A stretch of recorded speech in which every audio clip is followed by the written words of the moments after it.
Ladies and gentlemen of the old world, I hope you're all doing well and welcome to tonight's tournament. First match is going to be Wood Elves versus Empire on the Crystal Lake. It's going to be Maximillionaire once again reprising his role as the Wood Elf champion versus Anticity, the Kraken King, #1 ranked player. Going to be bringing it home for the Sons of Sigmar, baby. So let's go and let's have some fun.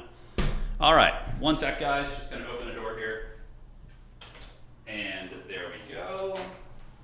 Should be a little bit less echo heavy, and there we are. So what's cracking? You guys doing all right? This is going to be a fun one. Empire vs. Wood Elves is always very fast-paced, very intense. Anticity also plays super wild. You know, I suspect we're probably going to be getting a mass cavalry build. I think we're going to be getting into like 4 Empire Knights, maybe like 2 Knights of the Blazing Sun with like some Obel Lord or something like that. Amco, thank you for resubscribing. Soon you will know the sweetest memes. Oh yeah, I'm excited. I'm very excited, Amco. The Dawn of War remaster is going to be quite a bit of fun. That will be on Thursday. We'll be streaming that and having some fun stuff going on there. Your body is ready? Well, hey, you're in the right place. Empire versus Wood Elves. We have Ostland for Anticity here. And Maximillionaire is going to be our Wood Elf champion. Yeah, solid matchup. For sure. This is like a semifinal, grand final matchup. These are two guys who are pretty often winning SFTs. Maximillionaire right now is... Let's check. So Maximillionaire is currently... Is he on the front 16? I think he should be. Yeah, he is. He's currently ranked 12. And Anticity is currently rank 1. Okay. Anticity passing Charix for the #1 leaderboard spot. Granted, he's already #1 because he's the defending world champion. So, yeah, pretty cool stuff. Pretty cool stuff. All right. So there we have it. GLHF, Great Stag Knights incoming. Yeah, wouldn't be a bad idea. Blind counter Anticity by bringing a bunch of like 3 or 4 Stag Knights just to wreck the Empire Heavy Cavalry. But I don't know. Like, my guess is the style that Ent will like with Empire is, I mean, he likes wide archer lines too. I've seen him utilize mass state troopers with like just basic archers, going really wide, which is super fun to see. I've seen him do like Hawkland style where he uses long rifles backed up by heavy cavalry, which is really fun. Lots of neat stuff. Hey, thanks for the kind words, Benjamin. Much appreciated, my friend. All right, so round uno is here. You guys are here just in time. This is a 5-round tournament and followed by a semifinal and grand final. And it's going to be, oh, the volley gun tank. I like that. The volley gun tanks are underrated. I think they're pretty good. It's like having a little Walmart Hellblaster volley gun here. Yeah. All right, all right. Let's freaking get it. Do you think Pistoliers should be armor piercing? No, I think they're fine as they are, honestly. Because you have the Outriders for that. If you made the Pistoliers armor piercing, they'd be probably way too cost effective. I think Pistoliers are really good at fending off light skirmishers and just harassing. And they're a great unit for just grabbing objectives early. I like them. All right. Yeah, the stream just started. We're already in game 1. Well, it is the very beginning of the tourney, so this is the start. It's got to be good. The dreaded Toddbringer, Landship, and Death Wizard combo. No, not today. Actually going to be Marcus Wolfhart with a volley gun tank. Volley gun tanks are cool. They definitely have some good DACA. And, of course, they have all the other perks of a steam tank. All right, ladies and gentlemen of the Empire, it is going to be a front line of Empire State Troopers, which makes sense. And all of them are going to be having shields, probably. No, he brought some cheap unshielded spearmen. So there are going to be very cheap 300 gold spears in the back, backed up by swordsmen and spearmen with shields most likely in the front. Yeah, so they're some of the more cost-effective infantry on the Empire. They don't have great killing power, but they do have 42 melee defense, which for their price point is insanely good. So just tons of state troopers, huntsmen and archers, just basic archers. Yeah, they're fine. They're going to get massacred by their elven equivalents, but they're so cheap it doesn't really matter, right? You're kind of just throwing trash units at your opponent and not really caring if they get karate chopped. Up in the Vanguard, we do have 2 Huntsmen. Huntsmen are really nice against Wood Elf Cavalry, and there's a couple other things they're nice against on the roster, but really where they shine is shooting at Wild Riders, Glade Riders, those type of things. So it's going to be 2 Huntsmen with Marcus Wolfhart, so ideally Marcus is going to be able to get a net on a target using his Huntsman Snare, or Hunter Snare, and then you're going to be able to focus him down. So yeah, Marcus probably going to creep up, try and get a Snare on the Glade Riders right out of the gates, and go from there. So it is going to be a double Arrow of Kurnus tourney. Looks like he did not restrict that, okay. Now, looking at Maximillionaire's army here, it's going to be double Waystalker with the Arrows of Kurnus. Those things are quite nasty. They can snipe artillery pieces and are pretty good against most targets. Hey, Genetic, thank you for the tenor. I appreciate that, and thank you for your support, my friend. We're going to have a fun tourney for you. Thank you for the $10. All right, Glade Riders running up and grabbing the objectives for Max. Very good. Wood Elves taking advantage of the mobility. And the rest of the army is going to be Eternal Guard with shields, backed up by Glade Guard. The Lord choice for the Wood Elves is going to be a Melkoth spammer with a Pendulum as well against State Trooper lines, but Melkoth against Empire Heavy Cavalry is very, very good. So Anticity not going with his forbidden style of of mass cavalry this time. Going to be doing a very standard build, and I like wide. You know, it's kind of like in tabletop when you're playing elite shooting armies. If you present them with a bunch of crappy targets that aren't going to be cost effective for them to kill, you can get some good value. The steam tank volley gun already getting wrecked. Wowza, is that really just from arrows of Kurnus? You know, normally I restrict arrows of Kurnus in my tournaments to just one because I feel like it's a little bit overpowered. But yeah, I guess the steam tank's just gonna eat it.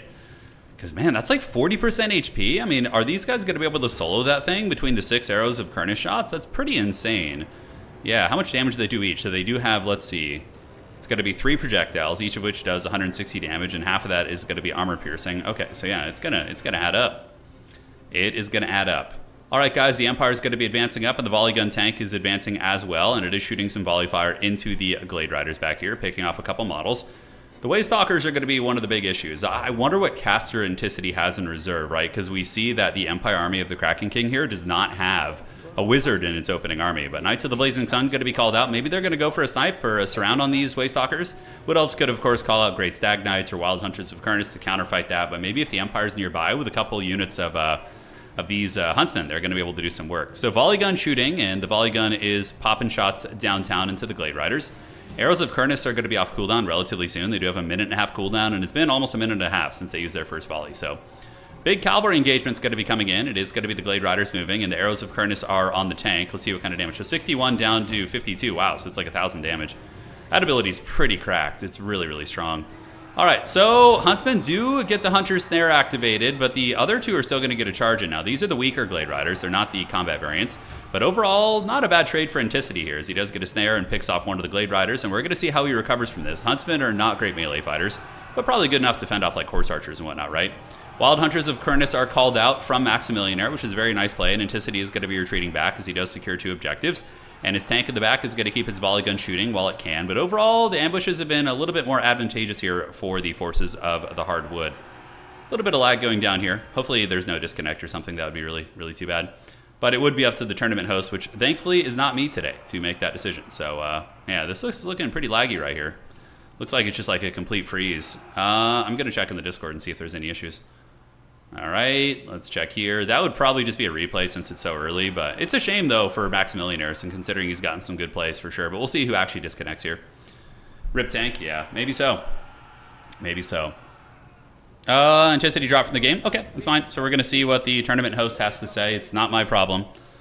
Not my problem. Anticity's internet has forsaken him this day, and we will be back. Overall, we didn't get a chance to look at the reinforcements. Ooh, there was a Sunmaker in there. I mean, that game was far from over. There was still a lot of game to be played there. There was a Fire Wizard and a Death Wizard in reserve. Really interesting. So maybe he's got like a Bunicaster or a Spirit Leecher and then like a Burning Headcaster going for the 2v1. Max's horrible internet versus Anticity's crashing. Yeah, I don't know. Yeah, we don't know what the deal is. I'm just going to hang here. So we will see. Easy win. That's right. Looks like the game dropped. You and match ended. Are still in lobby. Yeah. All right. Okay, so we're going to rejoin this. Looks fine. We're going to do it again. The tactical lag retreat.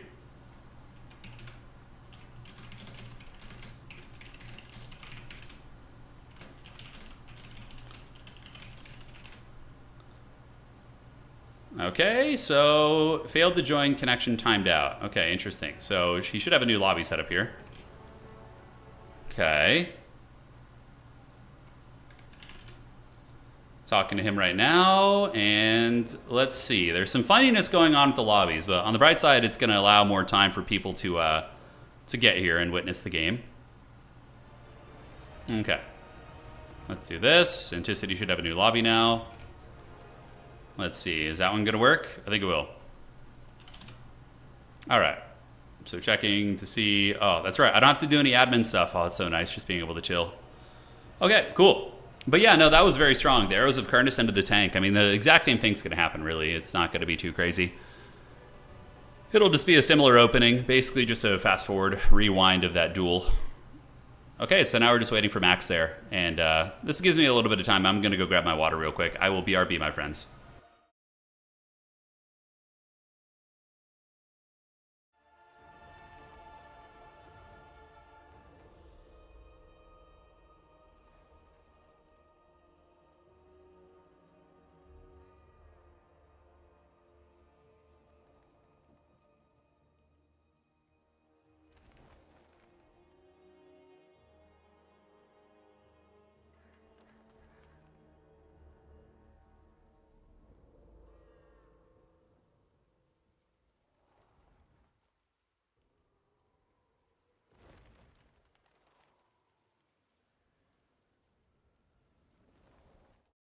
All right, guys, we're back in business. Sorry about that haggard crash in the beginning there. We are just getting started right now.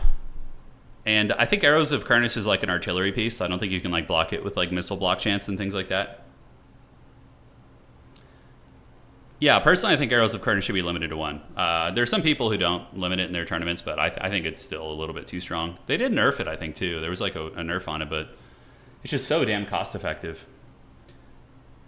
All right, so here we are in round 1 of the tournament. It's going to be a replay because we did have a crash. It's going to be Anticity on the Empire versus Maximillionaire on the Wood Elves. Shadowcaster for Maximillionaire with Melkoth spam to deal with heavy cavalry, as well as a Firecaster and a Deathcaster on the side of the Empire. Burning Head, obviously, but I'm really curious what the Deathcaster is going to be used for. Spirit Leech, maybe, just to finish off SEs and things like that. Round 1.5. Yes, yes. All right. Ladies and gentlemen of the old world, prepare for this sweaty action, and let's have some freaking fun. Let's break it down. How you guys been? Since our last stream, which was yesterday. Yeah, I suppose it hasn't been too long since we've all hung out. We are back once again. I once again am here. And let's break down the armies again for anybody just joining. So for the Wood Elves, Eternal Guard front lines are very cost effective. They'll be able to hold their own against State Troopers, and they're also really good against Empire Heavy Cavalry, which are very meta in this matchup. On top of that, we do have Glade Guard, just basic variants. No Starfire Shafts, which do have an argument to be included because of Empire Heavy Cab, but the basic ones are also good for just melting State Troopers, killing handgunners, archers, things like that. A lot of skirmishers, Glade Riders, and Glade Riders, so there are going to be 4 of those running up and grabbing the objectives, and the double Arrows of Kurnus characters are here. So Waystalker is really, really nasty. They themselves do some decent damage with their bows, but really their Arrows of Kurnus having 3 charges. If they reduced it to maybe 1 or 2 charges, I think it'd be fine, but yeah, having 3 charges on that, it's pretty nuts. All right, so looking at the Empire Army for Anticity here, it is going to be Marcus Wolfheart with his Hunter Snare and 2 Huntsmen. You see, now that we are doing a replay here, though, we do, of course, see that the Wood Elf player is going to know what Anticity's up to. He's going to know that he has stealth units moving up on the objectives, and pretty much an exact deja vu of the previous game. The Arrows of Kurnus come out, they're going to be nailing down that Steam Tank Volley Gun right there and getting a lot of damage. And there is no Life Caster. The players were not allowed to change armies, but this time Maximillionaire does blunder a little bit in the beginning. Moves his Glade Riders in range, and Anticity is able to get his Rage Boner trap. But look at this, Marcus Wolfheart being counter-sniped by the 2 Waystalkers, actually taking a considerable amount of damage. Losing about 15% of his HP there, as 1 Glade Rider is going to be sent to the trash can. But the 2 Waystalkers are actually out-shooting Marcus, which kind of makes sense. Elite Elven Rangers probably going to be as good as the best that the humans have to offer. I mean, obviously Marcus is a little bit more, he's stronger than a Waystalker, objectively. He's got anti-large, armor piercing, just a better character. But yeah, he's a legendary lord. Empire Knight's going to be on the way out, and the Huntsmen are shooting and trying to return the favor, but overall the Wood Elf Skirmishers are going to be pulling back as the first wave of Empire Heavy Cav going to be on their way out. And 2 objectives belong to the Wood Elves, and the 3rd one is soon going to be belonging to the Wood Elves as well, as the Skirmishers going to be moving up there and grabbing that point, while the 2 Waystalkers are now retreating back and getting ready to pop, lock, and drop it. So Steam Tank down to about 80%, give or take, and it's going to be a very, very similar to last game, pretty much the exact same thing.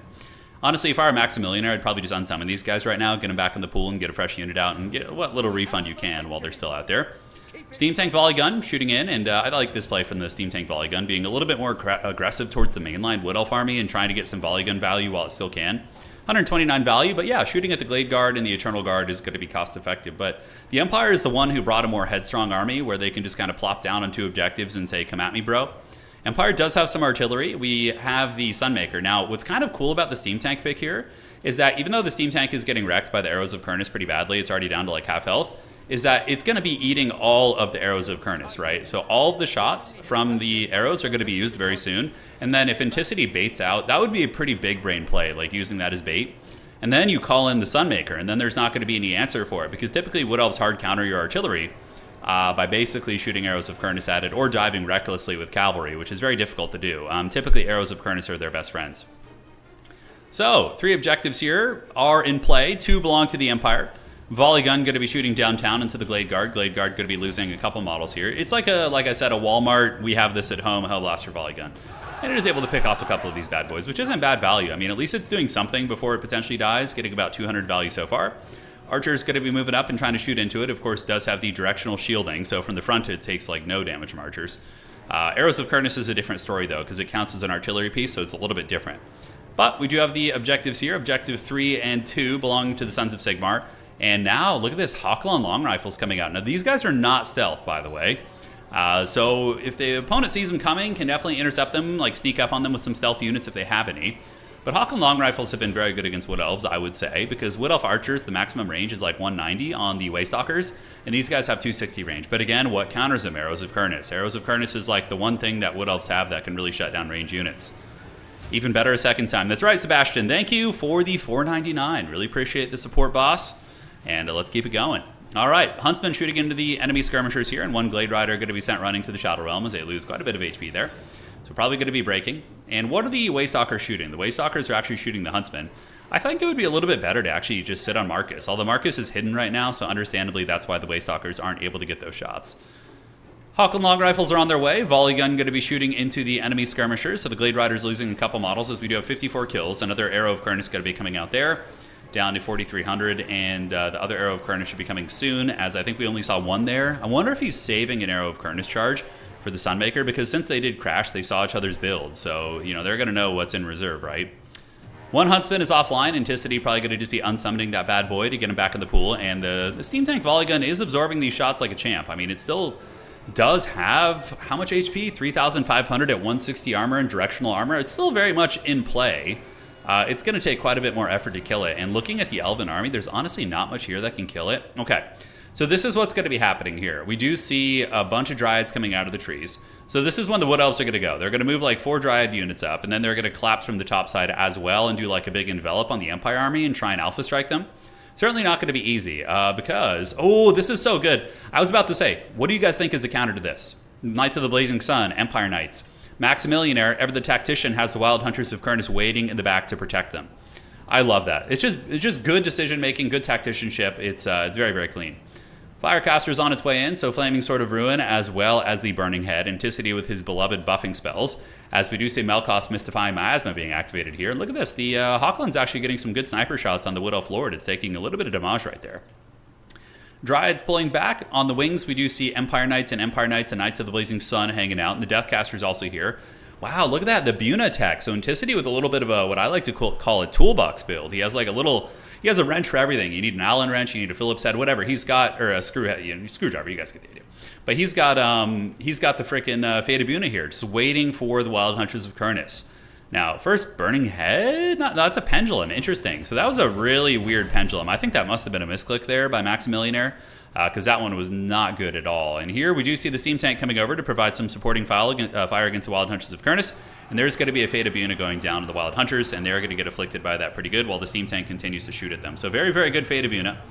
And the Wood Elf army is going to be enveloping and getting ready to swarm. Now, what are the Glade Guard going to be shooting? We do see some Glade Riders with spears trying to sneak around, but Anticity should be able to screen him out using some of these if he needs to. His gun line, it has a little bit of an opening in it. You can see here there's like this breach that they could come through and do some good work. A little bit of a slow reaction over there on that side. Not going to be getting those guys in, but the first Empire Knight's going to be couching lances for Sigmar. And they do get in there and plow some of the Dryads. So the Dryad's going to have a pretty bad time against heavily armored cavalry. But the question is Anticity going to be able to protect his field? He does have a net. So the Glade Riders try to get around, and they get netted and wrecked by the Knights of the Blazing Sun. So these guys are so freaking cool looking. But the Glade Riders at 7 leadership getting absolutely melted. And in the meantime, the bow line for Anticity is partially on. One of the Huntsmen does get taken down. Hawk and Long Rifle is also killed.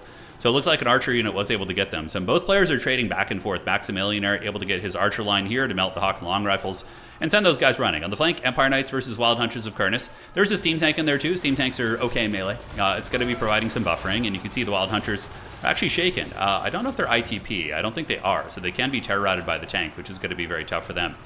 So right here, it looks like the Empire is straight up winning. All the fights here are going pretty good for the Empire. We do see another Pendulum up on the high ground, going to be tickling 2 of the Swordsman units, as Marcus Wolfhart takes pot shots into the Empire, or the Wood Elf Lord. Heavy Empire Cavalry, after the failed dive from the Elves, the Empire is able to counterpunch, and we do see one Knight of the Blazing Sun on top of the Glade Guard here, and the other Empire Knight's going to be jumping on top of these bad boys. Marcus Wolfhart going to be retreating back, while some more Wild Riders, which have come up through the middle of the formation, you can see a couple ones coming in here, are able to get in the back and fully shut down the Empire battle line. So pretty close game, honestly. Value trading favoring Anticity a little bit, but again, it doesn't track everything. Like I don't even know if the Arrows of Kurnus were tracking properly. Down at the bottom, the meme tank's still fighting, and that's something to consider. This is like a 2,000 gold steam tank, and it's still functional and doing quite a bit on the battlefield. So some of the value that the Wood Elves do have is really sunken into the tank, and Anticity probably is winning many other aspects of the fight. Spearmen on their way up, a lot of Wild Riders in play. The Amethyst Wizard and the Bright Wizard trying to fight and do a little bit of Harry Potter shit right there. So on the back, Hawk and Long Rifles have gotten their rifles back online and are trying to pick off some of these elite cavalry units. Another Buna going to be activated on the Wild Riders as they rear charge into the spears. Very, very clean stuff. That is a beautiful rear charge there. Meanwhile, the meme tank is at 900 HP. Value on the tank so far, about 1400. So hey, even if this thing does go down right now, that's going to be a very, very nice cash. Free Company Militia sitting on the wings, and what are they going to do? Are they going to turn and fight? I mean, their light fire is actually very good against the Wild Rider equivalent type units. We do have some Spearmen in the mix as well, and the 2 Wizards, and if the tank can get on top of some infantry, it's certainly going to last quite a bit longer. Now, over on Objective 2, it does belong to the Hardwood. Granted, the Sons of Sigmar, the Swordsmen, and the Knights of the Blazing Sun are slowly breaking their way through this formation. And out here, we do see Anticity coming in with some militia. So the militia are going to move up with some of these state troopers and try and overwhelm this position. Maybe get a grab on that outside objective as well. All right, so back here, the meme tank is going strong, 600 HP. That's got to be quite a burn for Maximillionaire because it's going to be a terror route while this thing is still alive. Look at this, Legolas Greenleaf is getting in there, and he's going to be trying to chop. So the Waystalker characters don't really have good AP, but they have good enough melee attack to hit the tank, which is what matters. And the tank is taken down by Legolas. All right, so he gets the job done, and the meme tank is going to be down. A couple Wild Riders going to be breaking and running to the onslaught of the Free Company Militia. I think that's probably the coolest thing in this game is when you're in like a mid-game Empire fight and the Empire starts calling out their Free Company Militia. They're just like running up with their pistols and cutlasses to help out their homies. It's a very, very cool shot. More Wild Riders on the way in, but they're going to have a bad time even versus a very damaged Knight of the Blazing Sun. Wild Riders do lack armor piercing. They're really good on the charge, but in sustained combat versus Empire heavy cavalry, they typically do struggle.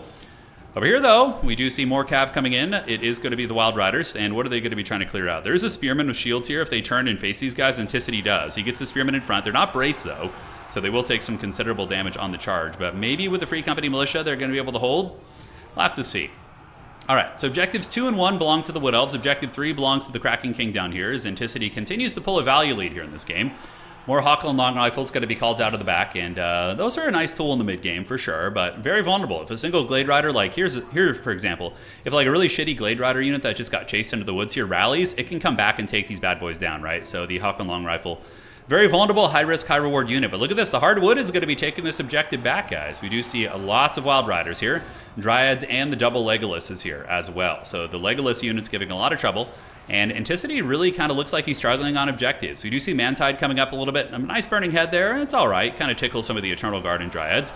Marcus is an okay fighter, but he's not a raid boss by any stretch. He does have, 49, 45, and 360 weapon strength, so a little bit limp for sure. It's not going to be doing too much. All right, Maximilian are rallying really, really well in this game. And remember, the value tracker is always a little bit deceiving. It doesn't always track all types of magic. So the Melkos, the Pendulums, like the Arrows of Kurnus, who knows if those things were actually being tracked, right?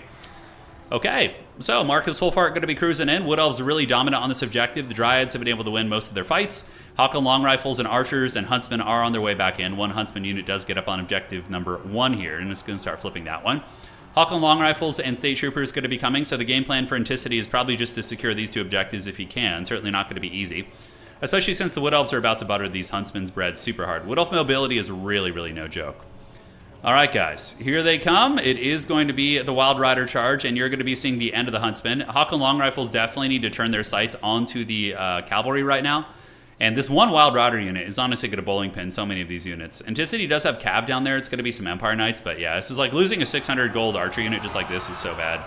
Yeah, so they come in, and Christmas has come early to these Sons of Sigmar. Not going to be having a good time at all, as the Huntsmen do get bowling pinned.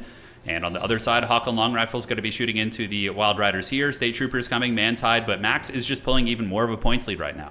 He's currently over 1,000 points, has a massive points lead on Anticity, so even if the Kraken King is going to find a way to pull this one back, I don't know if he's going to have the time. Max was dominant on the objective for a long, long time. All right, Spearmen on the way. Wild Riders getting a freebie right there. I mean, that's just Value City. And the Hawk and Long Rifle is putting a little bit of firepower down into the Wild Riders here, but Anticity probably needing a little bit more heavy cav in his build. I suspect he had a lot, but was it enough? I don't know. Hawkland's going to be moving in. Spearmen going to be surging forth, trying to intercept the Wild Riders, but since the Spearmen are not braced, they take a shitload of damage. The Empire fighting for this objective over here as his opponent does reach about 1,200 points, but Maximillionaire has been having really clean micro with his cav. He's just been finding all the homes and getting all these huntsmen down and really, really making them pay the price.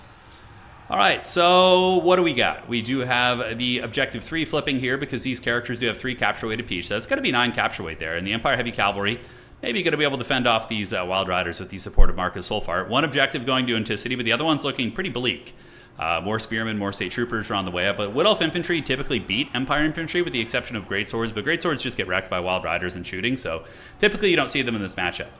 All right, so Archer's going to be sitting over here. The Lord of the Elven Army appears to be MIA. I don't know if it's being hidden in the woods. It is. So the Elven Lord, oh, it just got resummoned. So the Elven Lord did get sniped by Marcus earlier, but it looks like he did come back. So the Elven Lord did get karate chopped a little bit earlier in the game. Yeah, I just think Anticity's not going to have time. I mean, he's barely able to hold one objective against a very tertiary element of the Wood Elf army, right? Like, this is barely anything for the Elves here.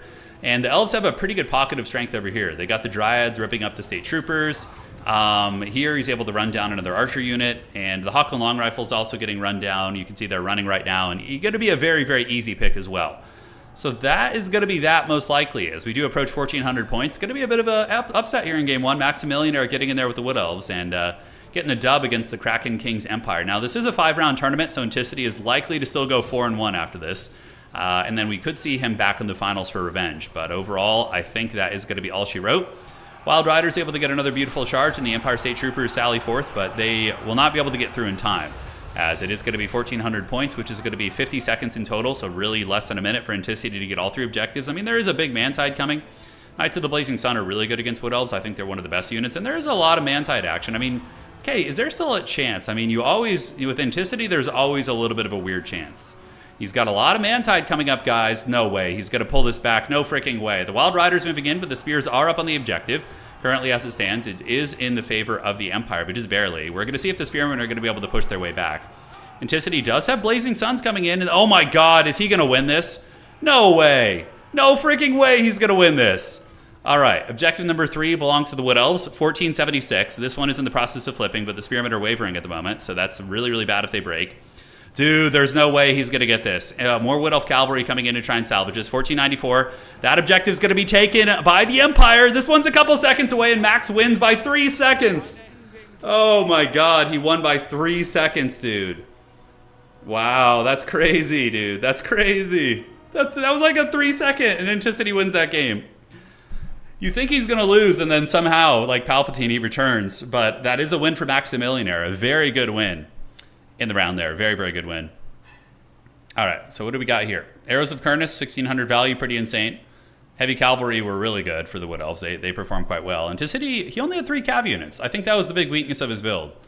He probably needed like 5 or 6 Heavy Cavalry units, and I think he could have probably ran away with that game. But yeah, GG, well played. That was very fun. Hopefully you guys enjoyed that one. It was a really, really good start to today's match. And ladies and gentlemen of the old world, let's go ahead and get this party started and prepare for the next Duel of Fates. Thank you, Princess. Appreciate it. All right.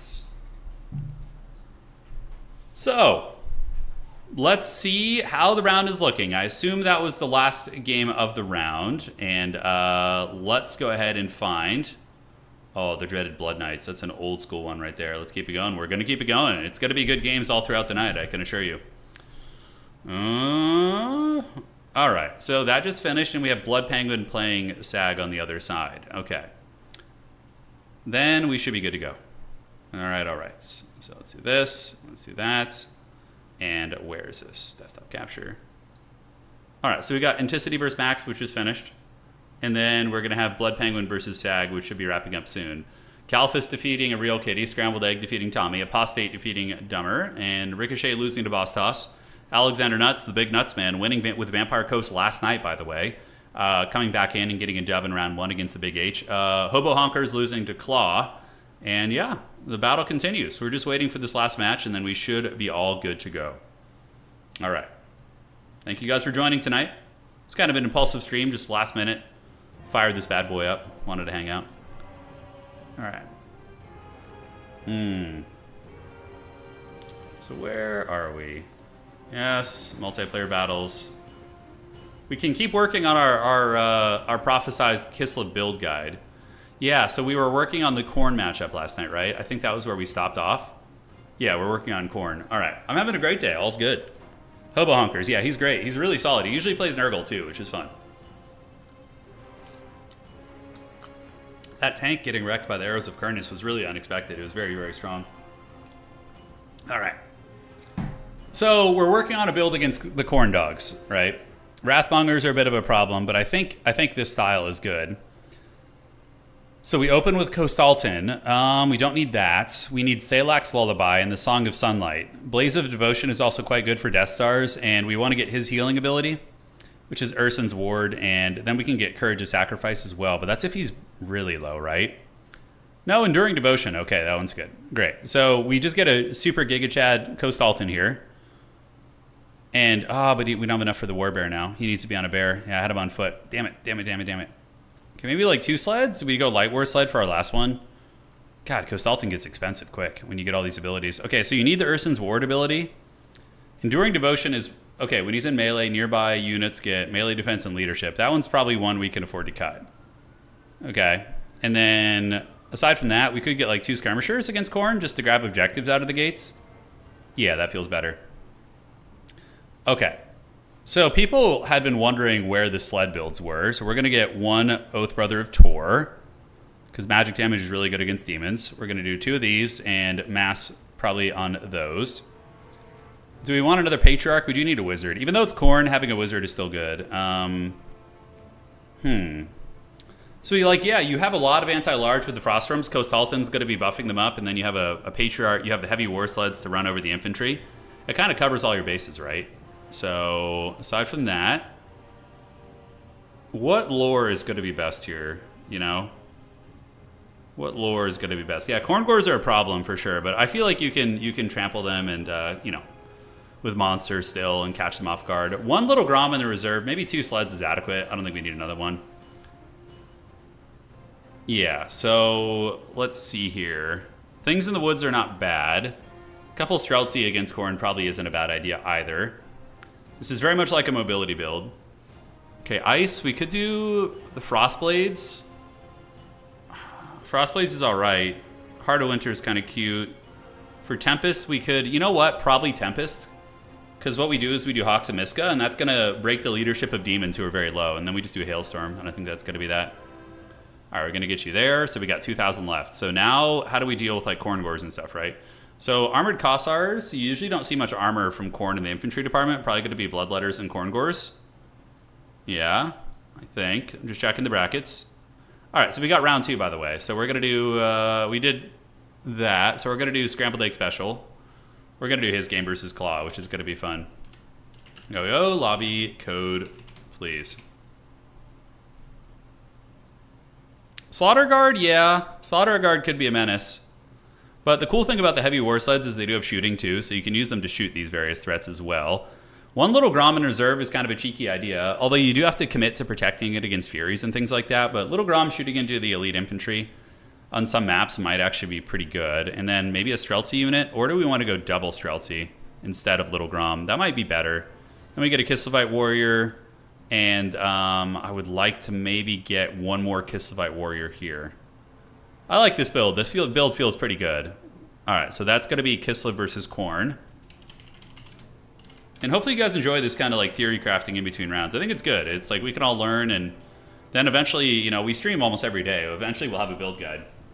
Hey, Willie, thank you for resubscribing, man. Appreciate you. Back to YouTube. Thanks, man. Thank you. Yeah, this build is going to be able to bounce between objectives really effectively, and then later on you can slow push with Streltsy and Kislevites Warriors, and hopefully that'll be enough. Okay, so let's get our lobby code here. And great. So that build is saved. F is the lobby name. Okay, where is he? There he is. Griffin Legion honestly trade evenly with Chaos Knights, but Chaos Knights are going to be kind of terrible in that matchup because they get wrecked by the Bear Cavalry, they get wrecked by Streltsy, Frostworms annihilate them, Kostalton beats them. The heavy war sleds have a lot of armor, so Chaos Knights don't do much against them, honestly. Oh my god, is it a Chad Nurgle game? Oh, baby. Sign me up for this. Yeah. Slaughter Guard are good on some maps. Slaughter Guard are good on maps where you have a home objective that's really easy to defend, and then you can just send the Slaughter Guard to the middle objective that's contested, and it's really, it gives your opponent a dilemma. They either have to fight the Slaughter Guard or they have to overextend into your back objective. So then you get an advantage either way. That's how those 2 infantry units work out, you know? Yeah. 2 Kislevites peasants will surely bring victory. How dare you? Put some respect on their names, dude. Those peasants, they do work. All right, so we're just waiting for Claw to come in here. Nurgle versus we don't know what yet. We're going to find out soon.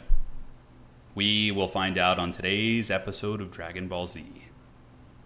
All right. By the way, the new Alien show comes out tomorrow, I think. It's going to be pretty damn fun.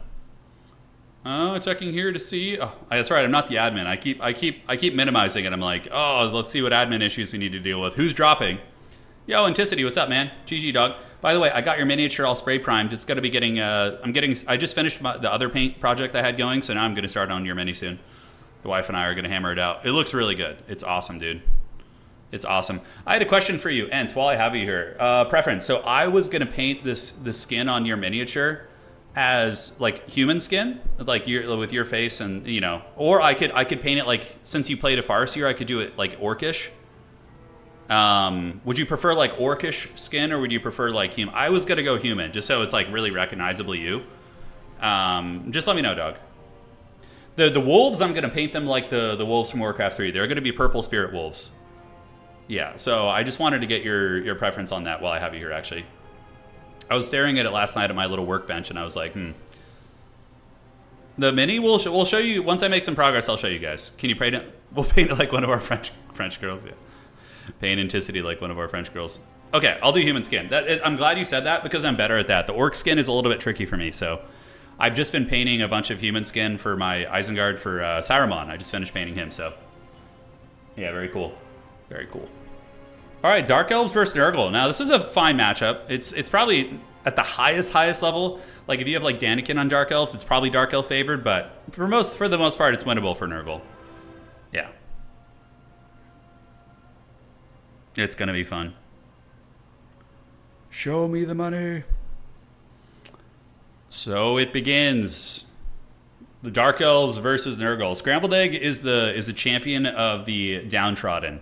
He always plays the Haggard factions, typically, like Vampire Coast and Nurgle and things like that, and makes them look good. So I really would like to like understand his avatar. On Discord, he has like an avatar of like, it's eggs. So it's like the picture is like eggs, and then there's like a creepy ghoul creature with a fork like eating the eggs. I don't know. It must be some like inside joke, or maybe it's like a pop culture reference I just don't understand. But I'm genuinely curious what's the. You guys can see it right here, right? So if you look, it's like eggs, and then there's a ghoul with its arm like reaching over the side of the eggs with a fork. You guys can't see the fork because the picture is too small, but yeah. Yeah, Kiro, I've done it before too. I just put it, yeah.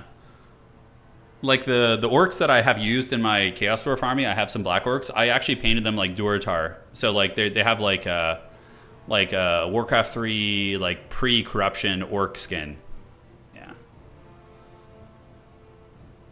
Okay, guys. So yeah, a little trophy, absolutely. Nurgle versus Druki. So it begins, the great battle of our time. Nurgle probably wants a Noxbringer to counter skirmish, but Scourge Hunter Chariots just kind of shit on it. That's the only thing. And they're a little bit too fast. So maybe you don't even bother with Noxbringer. Maybe you just go super wide and objective check them.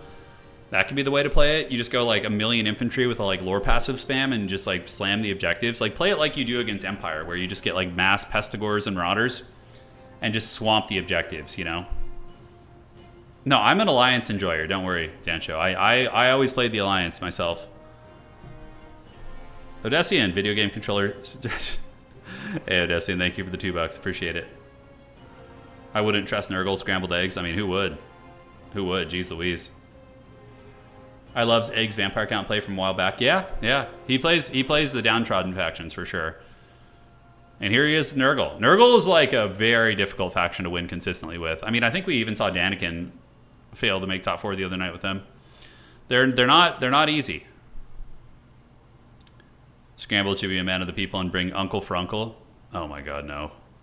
Against Dark Elves, they're going to pincushion anything big. I mean, they have Dark Shards, Shades, Repeater Crossbows, Ravens Heralds. They have so many things, Scourge Hunters, that are just obliterate big targets. Yeah. Usually against Dark Elves, you want to go wide. I think Hero Hammers are really good against Druki. Like using a couple Nurgle heroes can be very strong. He will bring Chad Tambricon. Ooh, that's risky. That's risky. Yeah, Kiro, that's a good recipe. I've done something similar. So I paint my Nurgle minis using Plague Bearer Flesh with Gut Rip highlights, and then Plague Bearer Flesh is a highlight as well, I think. I haven't painted Nurgle in a while. I'm really on the Lord of the Rings kick right now. Yeah, so Forsaken Rush. Okay, that makes sense. Holy shit, but Claw brought Crone Hellebron. Okay, so he is going off meta too. That's going to give Nurgle a massive chance. Because normally Scourge Hunters are the Scourge of Nurgle, but you have freaking Crone Hellebron and a Corsair build with like, yeah. This is going to be much better for Nurgle than it normally would be because of the build the Dark Elves brought. Which factions are in the pits for competitive? I would say Cathay is really hard to play. Nurgle is extremely hard to play at a high level. So Nurgle and Cathay are definitely, and Skaven are probably Pit Lord factions. But look, we've had Skaven make grand finals like 2 or 3 times in the past month, and Nurgle's made the semifinals a couple times. Like I made semis with Nurgle recently, and I lost, but I did at least get there. Yeah, it's like every faction can make the win games, which is what's great about Total War. You know, it's awesome. All right, guys, let's break it down. Looking at the build of the Dark Elves, it's going to be Blackheart Corsairs with handbows, which are nice skirmishers, for sure, but they will struggle against armor. Like, Armored Forsaken chasing them is going to be very, very bad. But, yeah, skirmishing, not terrible. We do have some Blackheart Corsair infantry, which beat Marauders and Pestigors and things like that. Although, I don't know, yeah, they should beat Pesties. I'd have to actually watch that. They might lose it. Pestigors are kind of grindy. A couple Dark Shards in the back, and it is going to be the Crone Bone Hellebron up on top of the Manticore. So Crone is going to be using Witch's Brew and the Gaze of Cain, which is really quite good. You can buff up like an elite infantry unit or even your baseline ones and give them some serious damage. And she does have the Blood Frenzy. Okay, so she gets stronger the longer she fights, I guess. On top of that, Sorceress of Burning Head with Cascading Fire Cloak and Flaming Sword of Ruin, and that's going to be it. Now for the Nurgle army of the Scrambled Egg Special, it is going to be Mass Forsaken backed up by Bile Trolls. Now, Bile Trolls do lose the Cold Blue Knights in open field, but if you stack Bile Trolls on top of Forsaken, they can kind of take any of the melee threats the Dark Elves can present, right? Whatever they present, except maybe like Blackguard would be the one thing that could fend off both of them, but the Bile Trolls are pretty badass. They can grind, they can regenerate, so they can eat shots and come back and be a threat later on. Exalted Heroes of Nurgle, just OG good stuff. Fast, really disruptive. If your opponent has a Medusa, you can get the Hero of Nurgle as well as the Chaos Sorcerer Lord of Nurgle and 2v1 and win those fights. And that's going to be it. So it's a Forsaken Troll Rush, which is pretty bad. Badass is what I meant to say. It's not bad, it's badass. It's very cool. All right, guys. So, moving over here, Crone Hellebron is going to be on her way in. Is she an armor-piercing duel? She is, and does have bonus versus infantry. I mean, her stat line's pretty good. Very low HP, though. 54. She has less than this like foot character here on the Manticore, so Dark Elves in general don't have the big HP pools. More Bile Trolls going to be getting called in, so I'm taking some notes. I mean, if this works really well, granted, this isn't a meta Dark Elf build by any stretch, but it's not one that's useless either. Like, the Dark Shards and the various skirmishing elements can do some nice work, and we'll have to see. So it is going to be Cold Undreaded. Oh, Dread Knights, baby. Claw pulling in the dreaded Dread Knights. So Dread Knights are really good against Forsaken. They will struggle against Trolls, though, so that's why the Trolls are kind of a nice contingency plan here. High ground objective does go to Nurgle, and the other two are going to be going to the Druchii, as the Forsaken are getting in position. So they're going to be gathering up here. So we do see one here, one here. Trolls are going to come to support. 2 Nurgle characters can support this one. So you notice how he's kind of covering all of his bases, right? He's like playing chess, basically. In chess, you know, you move a piece up, you protect it with another piece. Very similar here. So these guys are protecting them. These guys can watch these Forsaken. These Forsaken supported by these Trolls, and these ones have this little backup as well. So most of the Nurgle army is going to be very heavily supported. And we're going to see how Claw is going to be able to handle this. So we do have another Bile Troll being called in. So the Troll Toll is being paid. There's a lot of Danny DeVito action going on in this game, ladies and gentlemen, as the Troll Toll is being fully unleashed here today. They're going to be gathering up. All right, on the backside, more Cold Blue Knights are on their way out. And ladies and gentlemen, soon Nurgle is going to be collapsing. It's only a matter of time. Nurgle going to be taking Objective 3 right now, while the Dark Elves look very afraid. And honestly, I'm not liking the Dark Elf positioning that much. I think they should have just played from the outside, like held this objective and then slow push that way. That's always something that I advise to people. If you're, playing the defensive shooting faction, you want to utilize the edges of the map a little bit and, force them to collapse on a tighter position. Whereas now they can just fully envelop you like this, and they can really, really get the job done. All right, forming ranks. We do see a little bit of skirmishing going in. It is going to be Corsair Handbow Fire, and it does a little. Bile Trolls do have 60 armor as well, so they can get the job done here. On the other side, the objective does go to Nurgle, so Dark Elves are going to be the ones who have to knock now as the Crone of Bone Hellebron advances. Cold Blue Knights waiting in the wings, and maybe we get a big fight over here. We'll have to see. Corsair Handbows, nice little volley right there, kind of cute. It's all going to be healed up, mind you, but still not terrible. Dark Shard should be sitting on the Chaos Sorcerer Lord if they can, and it does look like there's going to be a Stream of Corruption, which is a very good spell. It has a very high AP value, so that's going to be a nice one there. In the meantime, the Dark Shards are going to be blasting away, but they don't have a proper target order, so they're not going to be as effective as they could be. But even still, it's enough to fend that character back. And now we get the Furies coming in. I have a feeling that Scrambled Egg Special is going to annihilate this Dark Elf army. I don't know why. I just have this itch. Like, looking at the positioning of the Dark Elves and all that, I just feel like it's going to be bad. The Furies are going to come in, and now, like, all the pieces fit. I know the pieces fit. They fit. And we are going to be getting the Chaos Furies flying into the Dark Shards, and a little bit of nice damage there. I mean, the Sorcerer Lord takes a little bit, but overall, it's going to be a lot. Now, in the back, more Cold One Knights called out. Unfortunately, Cold One Knights aren't great at killing Furies. Granted, they still can. And the Dark Elves did not kite back super effectively here. They need to start running, get the Corsairs into melee, and hope they can do their thing. A little bit of lag here, unfortunately, so hopefully we don't have Total War Slideshow Hammer, but we probably will. Yeah, I usually don't lag with Scrambled Egg Special unless he's playing from like a hotel or something. And now we do see the anti-large Golden Knights moving into the Bile Trolls, which is a good play. So getting the anti-large spears right there into the Bile Trolls is quite good. And the Dread Knights are going to be pulling back, getting away from those threats. In the meantime, the Furies are on their way out. So Furies getting in, and Crone Hellebron going for a Lord Snipe, actually. And look at this, using the Flaming Sword of Roan. Oh my god, look at the damage, 724 weapon strength. And look at the Nurgle Lord getting it. All right, that's not a bad play, but can you follow up and get more out of it, or is he just going to get away and cackle, right? Dark Shard's caught up in combat, and here we have Cold One Knights versus these bad boys. So a little bit dodgy, as Crone Hellebron's going to be trying to get a Lord Snipe there, maybe thinking about it, or is she going to move in and start going after the Nurgle foot characters here? In the meantime, the Dread Knights are just screening the backfield, seeing what they can help. It looks like they're going to go after these skirmishers back here. And here comes the dreaded Dread Knights. All right, so they get a nice charge. These Forsaken going to be getting punted here and taking quite a bit of HP damage on impact, and it's only going to get worse for them. Burning Head going down right there is able to tickle some of Nurgle's pickle, but Nurgle's pickle is able to endure. Velociraptor Cavalry beating the Furies back here. And Crone Hellebron is putting this game on her back, though, guys. So far, Crone Hellebron has bullied all of these Nurgle characters. Who would have thought she'd be such a good assassin? Like Witch's Brew and her weapon strength with Flaming Sword of Ruin. She's dominating all these combat characters. A really cool tech by Claw, honestly. Even though he's going to lose this game probably because he just did not micro his archer positions against the Furies and whatnot. Like, this is a really, really cool tech to see Crone Hellebron going balls deep and dominating all these characters, right? So over here on the flank, Cold One Knight's going to be trying to battle against Forsaken, and we do get some Dark Riders coming out as well.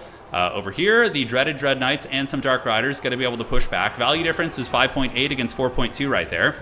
So there they go. They're going to be blasting these guys. All right. Awesome stuff. And Crone Hellebron coming across, going to be charging into the Bile Trolls, maybe looking to get a terror out with the Manticore. Trolls do have very low leadership, so certainly not a bad idea. But I think that just like losing several Dark Shards and just like ugly engagements against the Furies, there was a little bit too much loss for the Druchii to get back in this game. It's going to be very, very tough. So where is Crone Hellebron going to go? You know, she can't be everywhere at once.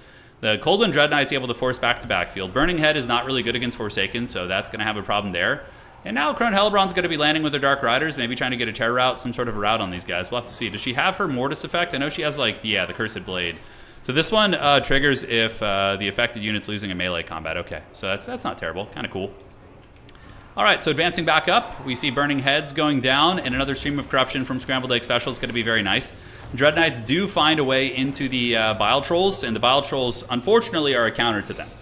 Dread Knights are pretty good against most of the infantry options and enemy armored cavalry, but against monsters regenerating infantry that they themselves have really good AP, it's going to be a pretty horrible trade for them. That is for sure. All right, guys. So, Crone Bone Hellebron, is she going to be able to push back? Chaos Knights with Lances do come out, which do get countered by most Dark Elf Cavalry, so a bit of a risky play, mind you. But the Medusa is now here with her Laser Beam Eyes, and she's going to be advancing up and putting some hurt down on these units. Crone Hellebron is the one thing that I'm really taking away from this game that is doing very, very well. Yeah, the Medusa shots into the Exalted Hero, not bad. Not bad at all. All right, guys, so the battle is on, and we do see the Bile Trolls as well as the other Bile Trolls grinding it away in the main line. Dark Riders are really the last bastion of strength that we do have right here. There's not a lot else going on here. And Crone Hellebron is just stuffed back in her spawn zone. There's Chaos Knights sitting on top of your archers. Everything here is going to be really, really struggling. It's going to be tough. The backside Scourge Runner Chariot is out. Scourge Runner Chariots are really good. I mean, he should have had 4 Scourge Runner Chariots in his opening build, because here's the thing. Scourge Runner Chariots do anti-large attacks with their ballistas, which makes them a good counter against Bile Trolls. But on top of that, they also are very good at running over Forsaken, because they're still chariots as well. All right, so they're going to be moving in. And ladies and gentlemen, value difference is closing a bit. Nurgle does not have too much healing outside of their lore passive, but still more than the Dark Elves. Crone Hellebron, let's see what kind of value we're sitting on right here. So there they are, and what is going on here? So the Crone Bone Hellebron is going to be sitting at 1,700 value, which isn't bad at all. And the other side, it is going to be Chaos Knights with Lances chasing some of these bad boys down, but right now, completely dominant situation for the forces of the Plague Father. Crone trying to push back the Trolls, probably going to get a terror out. The Manscore should cause terror, it does. So the Trolls do get broken, and the big scary Manscore character looking really cool. So even though the Dark Elf game plan was not executed to the most efficient, sense, with its archers being compromised so easily, we did learn a little bit about the Crone actually being a really good assassin character, because it's very, very hard to deal with Nurgle characters for the Dark Elves in a lot of factions. Nurgle characters are very, very big bullies, but in this case, Crone Hellebron was able to get it done. All right, guys, got to be GG soon. We do have 1,000 points here for the Dark Elf or forces of Nurgle, and now the Battletoads are going to be arriving up at the objective as well. So there they go. Battletoads going hoppity hop. They're going to be getting in there with their mutated buddies. All is love in the realm of Nurgle. Scourge Runner Chariots really needed them earlier, because the Dark Elf build kind of played into Nurgle's strengths a little bit by fighting them up close, instead of trying to kite them and poke them apart first, right? Dark Elves, that's the big advantage they have over Nurgle. Look at the damage, though. 877 on Crone Hellebron. That's so cool. Is she going to be able to get more damage in here? She does get close and attacks in. Yeah, unfortunately, the Nurgle Sorcerer, the dreaded humping animation. No, she hits it. So the Nurgle Sorcerer is getting hit and beaten down by that Manscore, currently sitting at 2,100 HP. The Manscore, I guess, is attacking. It looks like it's not, but yeah, look at that. Crone actually getting it done. So right there, we do see the Chaos Sorcerer getting terrified. Is there any way for a comeback? No way, right? No. Dark Elves are basically being spawn camped, and spawn camping people in this game is incredibly difficult. You have to work so hard to push somebody back all the way into their spawn, or really overextend yourself to a worse situation. But yeah, the Crone Bone is no joke. I mean, she's currently sitting at 2,700 value on Crone Hellebron. I mean, look, shout out to our boy Claw. I think there was an experience difference. I think the Nurgle player is a much more seasoned tournament player than Claw. But our boy Claw has got some cool tech here. Ponty, he's got some cool sauce in his build, and certainly going to be taking notes. So is she going to be able to win this fight? Currently, her melee defense is going to be sitting at 32, so a little bit on the lower end. Witch's Brew is activated, and her Mortis Engine is going to be afflicting these Trolls. Not super good against them, but overall, 1,200 points. I mean, fighting valiantly, trying to get some good engagements here, but the Chaos Knights, Bile Trolls, and Furies are going to continue winning in the backfield here, ladies and gentlemen, and that is going to be all she wrote. GG, well to the played. Hopefully you guys enjoyed that one. I thought that was a cool game. A little bit one-sided in the beginning, but it was a good illustration of some tech choices and some alternative options that Dark Elves do have, right? Like, what would you want to do with Crone Hellebron? Maybe bring, what kind of a caster? We saw a Burning Head caster, but man, if there was like a Spirit Leech caster, like a Death caster for the Dark Elves, that would have been really good. Like, Crone got really close to finishing off a couple characters earlier in the game, and like a couple Spirit Leeches could have potentially chased those guys off and done some really nice work, right? By the way, the Dark Elf player has a habit of playing to the bitter end, even when they're completely defeated. So we are probably going to see the game go to its full duration here, but we're going to see what the Crone is going to be able to get. So she is currently sitting at 3,700 value. I mean, she's pretty cheap. Crone Hellebron costs, what, like 1,800 on this thing? Maybe a little closer to 2,000, give or take. But she is fending off all the Trolls and getting some nice damage in there, and the Medusa able to push back the Chaos Knights, but it is far too late. Nurgle has got a lot of reinforcing infantry coming out to hold the objectives, and that is going to be all she wrote. So guys, thank you for joining tonight. Round 2 of the tournament. Victory is going to go to Scrambled Egg Special, who, two of my favorite factions are being played by two of the best players in the world tonight. We got Anticity on the Empire, and then we got Scrambled Egg on Nurgle. So this tournament is a win for me. I am all for it. Crone Hellebron did really good, but pretty much nothing else than the Dark Elf army did. Using a front line of just 2 Corsairs to defend a bunch of static melee units is not going to be enough. You would need way more. And also, Doomfire Warlocks are really good at killing Furies. So probably want to mix in some Doomfire Warlocks if you can too. But other than that, it was a really, really fun game. No crazy value here. Forsaken just annihilated everything they got in combat with. So, yeah. GG, well played. Hopefully you guys enjoyed that one. And we're going to get ready for the next match. Okay. So let's do this, and we can continue working on our Kislev build guide while we wait for the next round here. Yeah, so we can take a look here at the tournament standings. So Maximillionaire is able to defeat Alexander Nuts. Calphus defeating Apostate. Blood Penguin defeating Bostos. Claw and Scrambled Egg just finished. Anticity able to win against Big H. And then we got Blake, Hobo Honkers, Ricochet, Real Kitty, and Sag and Tommy still playing their matches as well. Oh, Forsaken are really good. Yeah, because Dark Shards need time to generate value. They're not like a hard burst. I mean, they do have good bursts, but they need time. And they just got compromised within like 1 or 2 volleys, right? So that was going to be too much for them. Honestly, the Coldwood Knights can fight the Forsaken. Scourge Runner Chariots, you really need those. Like the quad Scourge Runner Chariot build, I think is super necessary.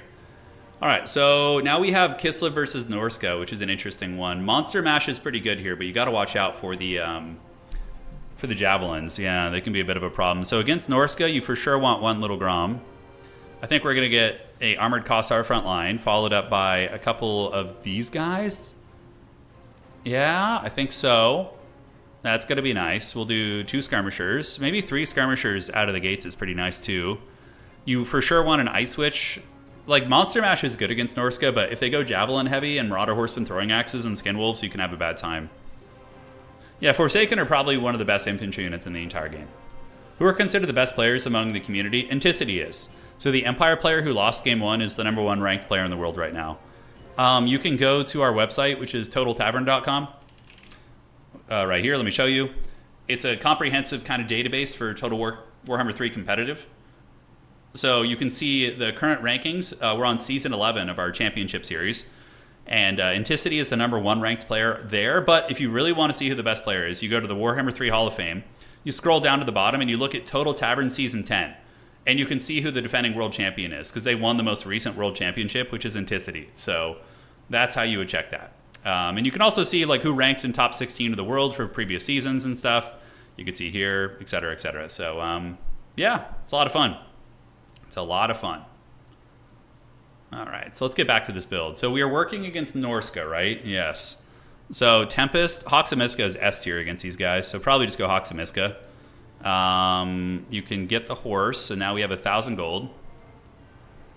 You got a title to uphold. Well, you'll uphold your title in the World Championship ends when we have our big major event. You know, this is like your training montage, you know? I mean, have you ever seen the Rocky movies, Anticity? You might be a little bit young for those, but I suspect you've seen them, right? Like, Rocky always has a little bit of struggle, and then when he gets up to the grand stage is when he performs, you know? He gets knocked down, he loses someone, and, you know, there's always some sort of a hero's tragedy before the rise of the hero. So this is your training montage, you know? Yeah, this is your training montage.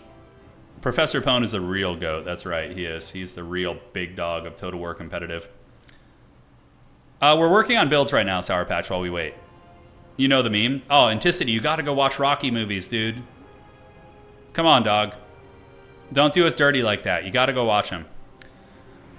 All right, so Marauder Champions are a bit of a problem. Now, do we go Things in the Woods or do we go Heavy War Sleds? That's my question. We have our archers to put pressure on. We're going to need probably Mass Dervishes here for sure. Winged Lancers are really good, and 1 Bear Rider. Those are going to be the way. Just watch the Rocky movie. It's kind of a little bit dated because it's from the late 70s, but the next Rocky movies are really fun. Yeah. I'm telling you, brother, you won't regret it. You're going to get motivated to go work out. When you hear the Getting Strong Now theme coming on, we're going to see Anticity on one of his next streams, and he's just going to just be jacked. It's such a classic. It's definitely going to feel dated to you, but it's very epic. Make him watch all. No. Just Rocky 1 and 2 are the masterpieces. And then if you want to get into the meme ones, 3 and 4 are fun, but they're more memey, you know? All right, so yeah, Skinwolves are a bit of an issue, but we do have these. We could call out a Frostworm in reserve, I think. We have the little Grom, and then what else do we want to defend our lines with? Do we want to find a way to mix in a Heavy War Sled? Yeah, you got to wear a headband and punch some frozen meat. That's right. Yeah, 2 Kislev Warriors is going to be adequate here. I think we have the tools to defend our lines. We need more anti-infantry, though. That's the one thing this build really lacks. So probably 2 Things in the Woods are going to be pretty good. Yeah, this build feels pretty good. If you listen to the Rocky theme song and you don't get a little bit fired up, there's something, you know, there's something there. You know, the Rocky theme song is so good. The training montage, like, basically every Rocky movie has like a very similar premise. Like, you know, either his wife doesn't want him to fight or he doesn't want to fight. And then there's a moment where the wife is like, kick their ass, Rocky. And then the music kicks on and you're like, yeah, let's go. It's so good. It's so good. Oh, I love it. I love it so much. All right. Akshina's, you could mix in Akshina in this build if you wanted to. Disbolts, thank you so much for becoming a channel member. Greatly appreciate it, boss. You know, this wouldn't be bad. Oh, but that Akshina is $11.50, which is kind of expensive. I think just going cheaper, wider is going to be better. Akshina, one Akshina wouldn't be terrible, actually. So maybe we do this and this. Oh, $11.50. Are you kidding me, dude? God, that's such an awkward amount of money to have left. We could put her on the Frostworm, too. Yo, Adrian. Yeah, I like the Pack Trap guy against Norska, actually. That feels pretty good. And then, unfortunately, it's like just such an awkward amount of money. Oh, can we get two? Oh, that's actually pretty good. So yeah, now we have the Kossars. We have the Wolfhearts for the snaring of Norska. If we see Wolfric like trying to bully us, we can call in the Frostworm as our first pick, and we do have good anti-large. We have the Little Grom. Hawks and Miska is going to be very good too. I actually like this build. This one's pretty good. So it's going to be Kislev versus Norska. All right. No Way Out from Rocky 4 is my fiance's dad's favorite song. He sounds like a good man. All right, how are we looking here? God, I wish I could play the Rocky theme for you guys. I have the Tiger on loop until the deed is done. Oh, yeah, I used to work out at that song back in when my high school football coach was like a very, I guess, he wasn't a boomer, but he was like Gen X, like a really, really close to being a boomer Gen X guy. And he went to college in like the early 80s. So like all we listened to in our high school football gym was like Van Halen, in that era of music, you know, including like the Rocky soundtrack. Because the first Rocky movie was at 1979. Rocky 1. 1976. Wow, even older. Yeah, because I know the first Alien movie was 1979. Okay, we got round 3, by the way. We're going to do Blood Penguin versus Kalphus, I think. Yeah, so let's get Blood Penguin. He's really fun to watch. He's very good. Lobby code, please. Thank you. Rocky 4 is really fun.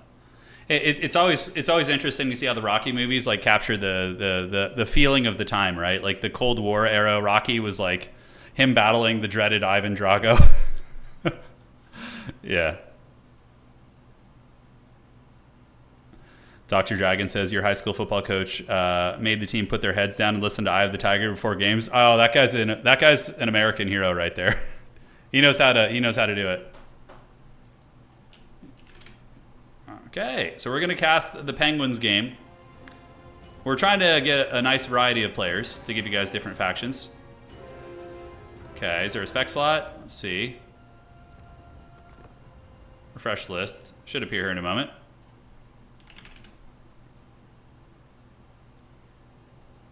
No response, failed to join game. All right, so we just got to figure out which one it is. I think it's the Penguin lobby right here. There they go, and here we are. Okay. Ivan was totally not on steroids.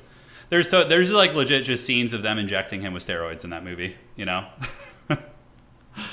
It's so funny. It's like, just like the jabs, you know, it's like, it shows like the Russian athlete, you know, and he's just getting like steroid injections and using all this like sci-fi equipment to like get stronger and basically cheat the system, right?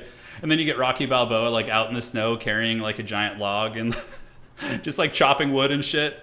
Even though in reality Sylvester Stallone was like steroided to the gill. He was like, if he sweat, he was sweating steroids. Like he was just as steroided as Ivan Drago's as Ivan Drago, obviously the actor. God, what was it? Dolph Lundgren. Jesus. Okay. Cool beans, man. Now we're just waiting. It's got to be Khorne versus Bretonia. Sign me up for this.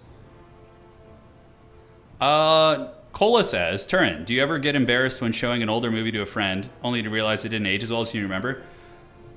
Ooh, let me think about the last time that happened.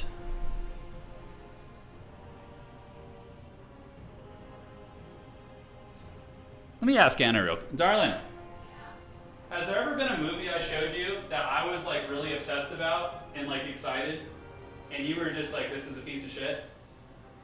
And then I was disappointed too afterwards? No, be honest though. she just says it's every movie. Hold on. Nothing comes to mind, right?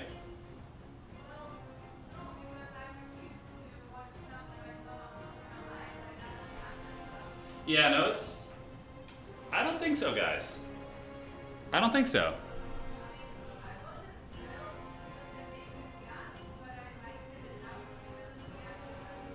Yeah.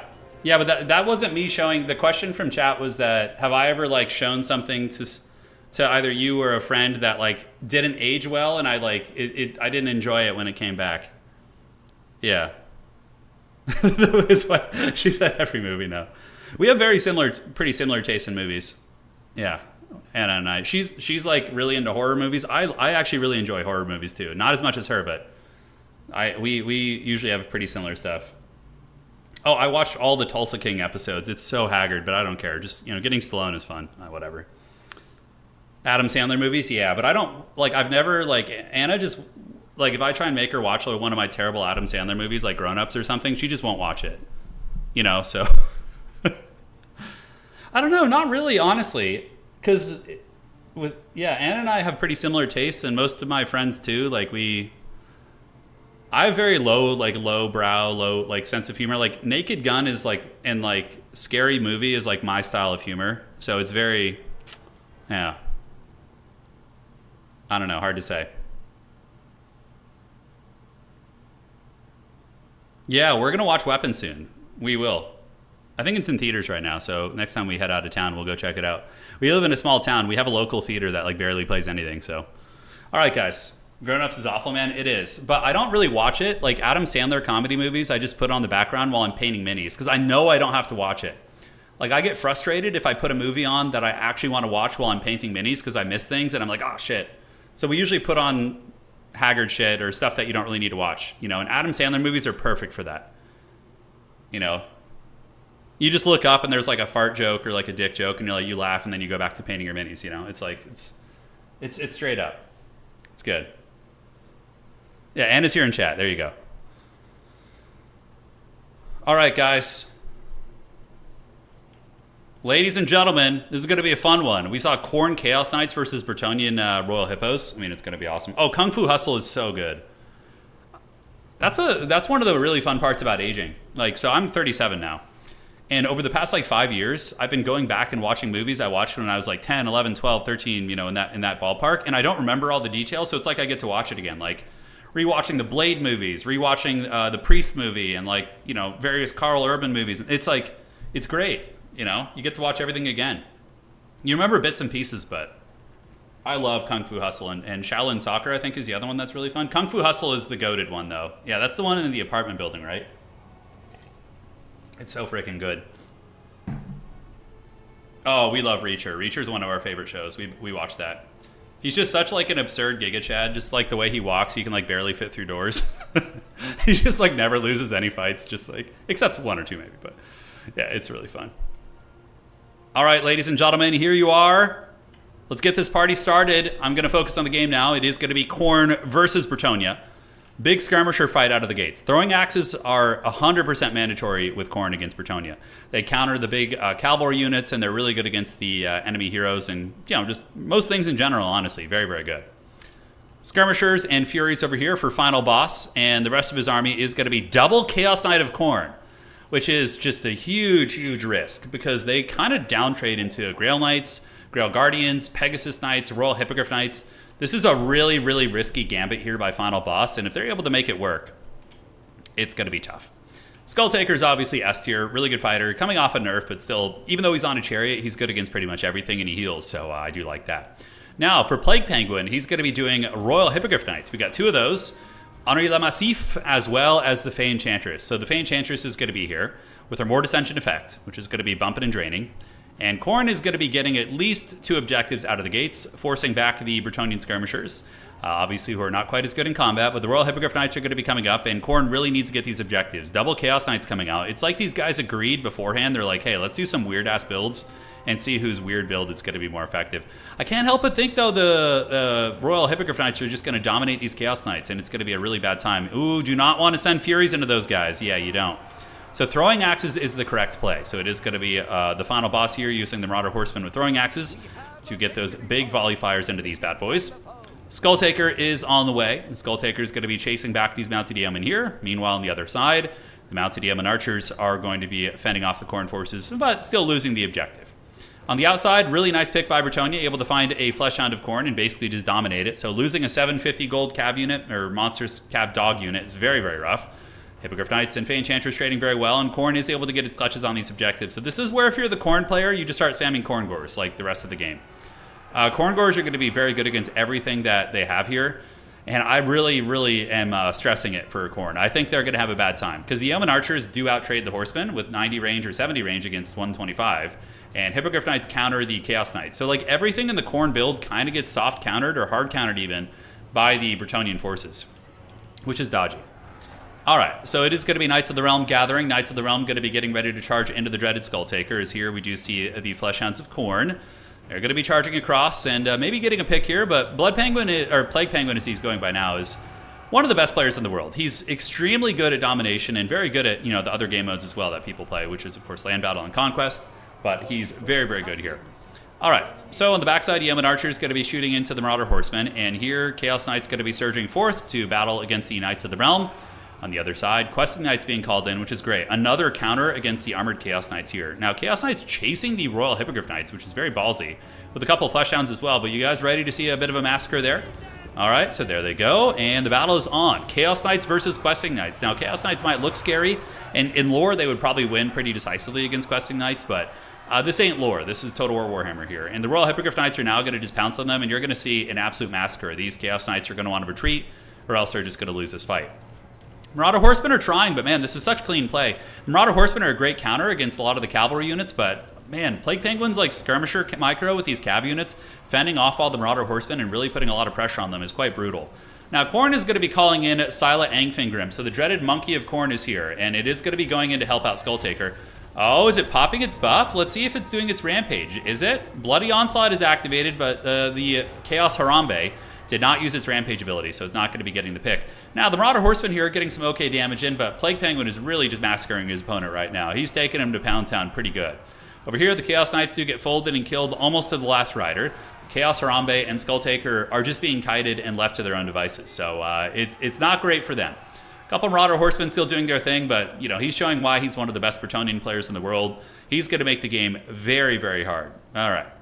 So descending here are the Royal Hippogriff Knights. They're going to be landing on Chaos Harambe, and Questing Knights aren't going to be excellent against his character, but honestly, just the sheer number of units here are probably going to be able to get the job done. On the backside, yeah, Skull Crushers would be better than Chaos Knights. Like, the anti-large Skull Crushers would be able to at least put up a fight, but the Chaos Knights were a really, really unfortunate pick. Now, good on Final Boss for going 2-0 in the tournament so far, but, when you eventually run into somebody who's going to check you, he's going to check yourself before he wrecks yourself. Khorne Gores are coming out, which is a brilliant choice. They're going to be able to push in and be a big threat because the entire build, Plague Penguin, sucks against Khorne Gores, like everything. So just spamming out 4 or 5 Khorne Gores is going to be very, very good there. You remember the Harambe meme was a long time ago, man. It's pretty wild. Like, sometimes Anna and I will talk about it, or Pone and I will talk about it, like memes from like 7 or 8 years ago, and be like, oh god, that was almost like 10 years ago those things were a thing, right? Yeah, it's nuts. Time flies. All right, other Chaos Knight unit here getting absolutely crushed by the Bretonian Giga Chads, and Hippogriff Knights are nasty. They are very, very nasty indeed. Pointy halberds would be very helpful. I mean, maybe Khorne's going to be able to weasel something back. I seriously doubt it, though. Being this far behind against healing also is not good. Fey Enchantress does have Regrowth and Earthblood, so that is going to be incredibly tough. Is the Khorne Gores and Harambe going to be trying to chase down Henri Le Massif, but they're not going to be getting it. Oh, Nyan Cat, you want to talk the old lore with the dreaded almost 40 millennial, huh? We had the End of the World. Do you guys remember that one? The End of the World video? That's retro as hell. God, was that like 2003? I can't remember. Yeah, it's a long time ago. All right, so pushing on up are the Khorne Gores and the Skulltaker. The Yeoman Archers counter-skirmishing the Khornate Marauder Horsemen, and the big boys are just going to be flying in and going for it. Yeah, we'll have to see. Looking really tough for Khorne, though. The Khorne Gores, thankfully for them, are unbreakable for a period of time once they do lose their leadership. And they are getting some really good value back here. I mean, Khorne is kind of pulling some value back in this game. If Final Boss comes back, I would be super impressed. And he's getting a lot of value right now. These horsemen are actually able to fire for one of the first times in the game. The Corngors are unbreakable for a period of time, which is so freaking good. That's how they're getting just so much value trading back. Currently, it's only a 3,000 value difference. It was much worse before, as another unit of Corngors is going to be on its way in. And Chaos Harambe and Skulltaker are able to get the job done, actually, doing a hell of a lot of damage against these Royal Pegasus Knights or Hippogriff Knights, and also lighting them on fire, which means that their healing is going to be mitigated as well. All right, definitely just keep those Corngors in combat with the cavalry. Try and grind the value where you can. Henri Le Massif getting beaten down by Chaos Harambe here, and currently he's going to be running 477 HP. Not looking good for him.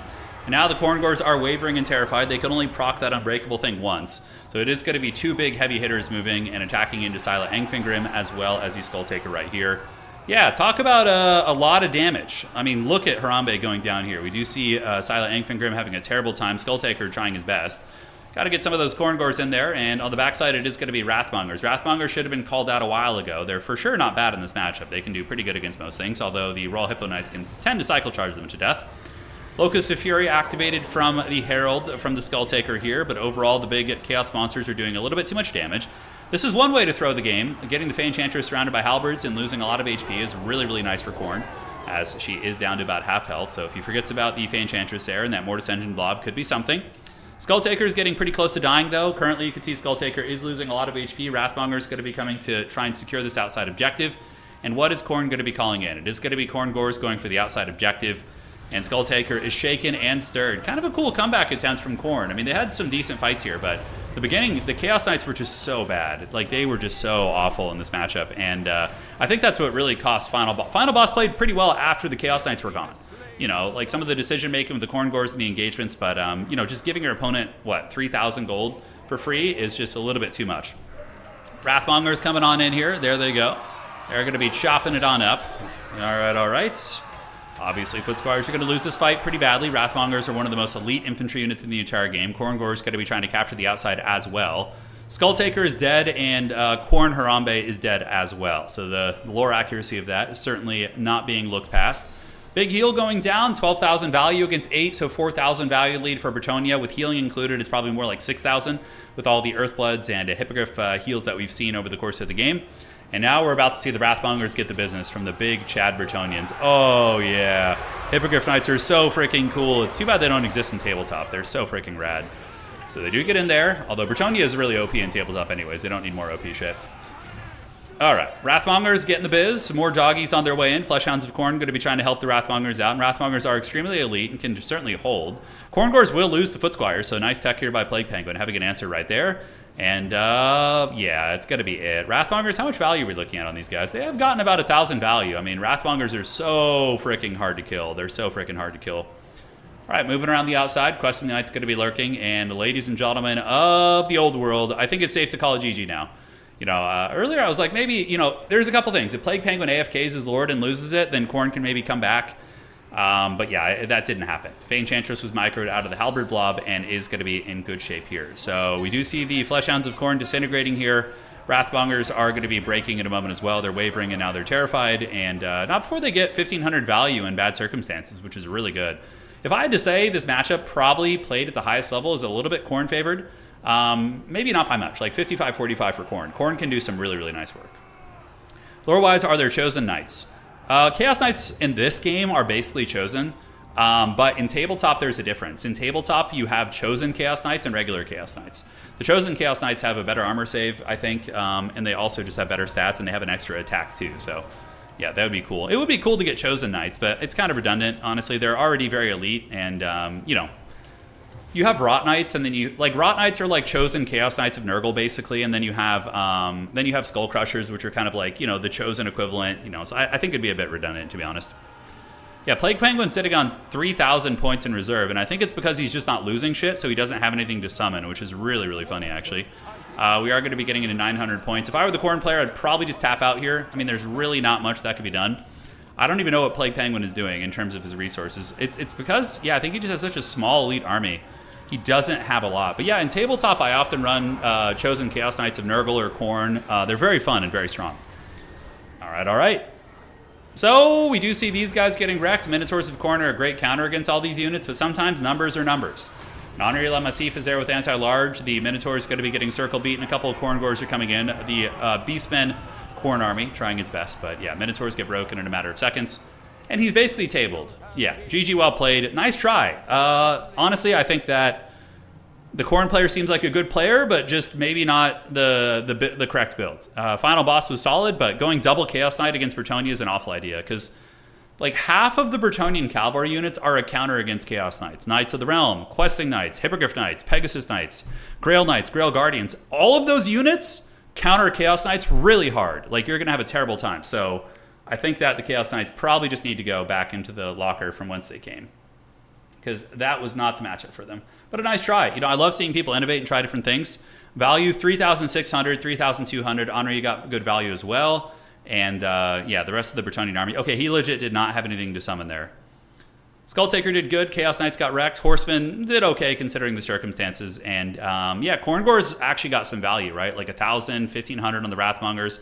Minotaurs, despite a horrible fight, still got 1,000 value. Harambe did pretty good, though. Harambe got freaking 1,500 value there, so not bad at all.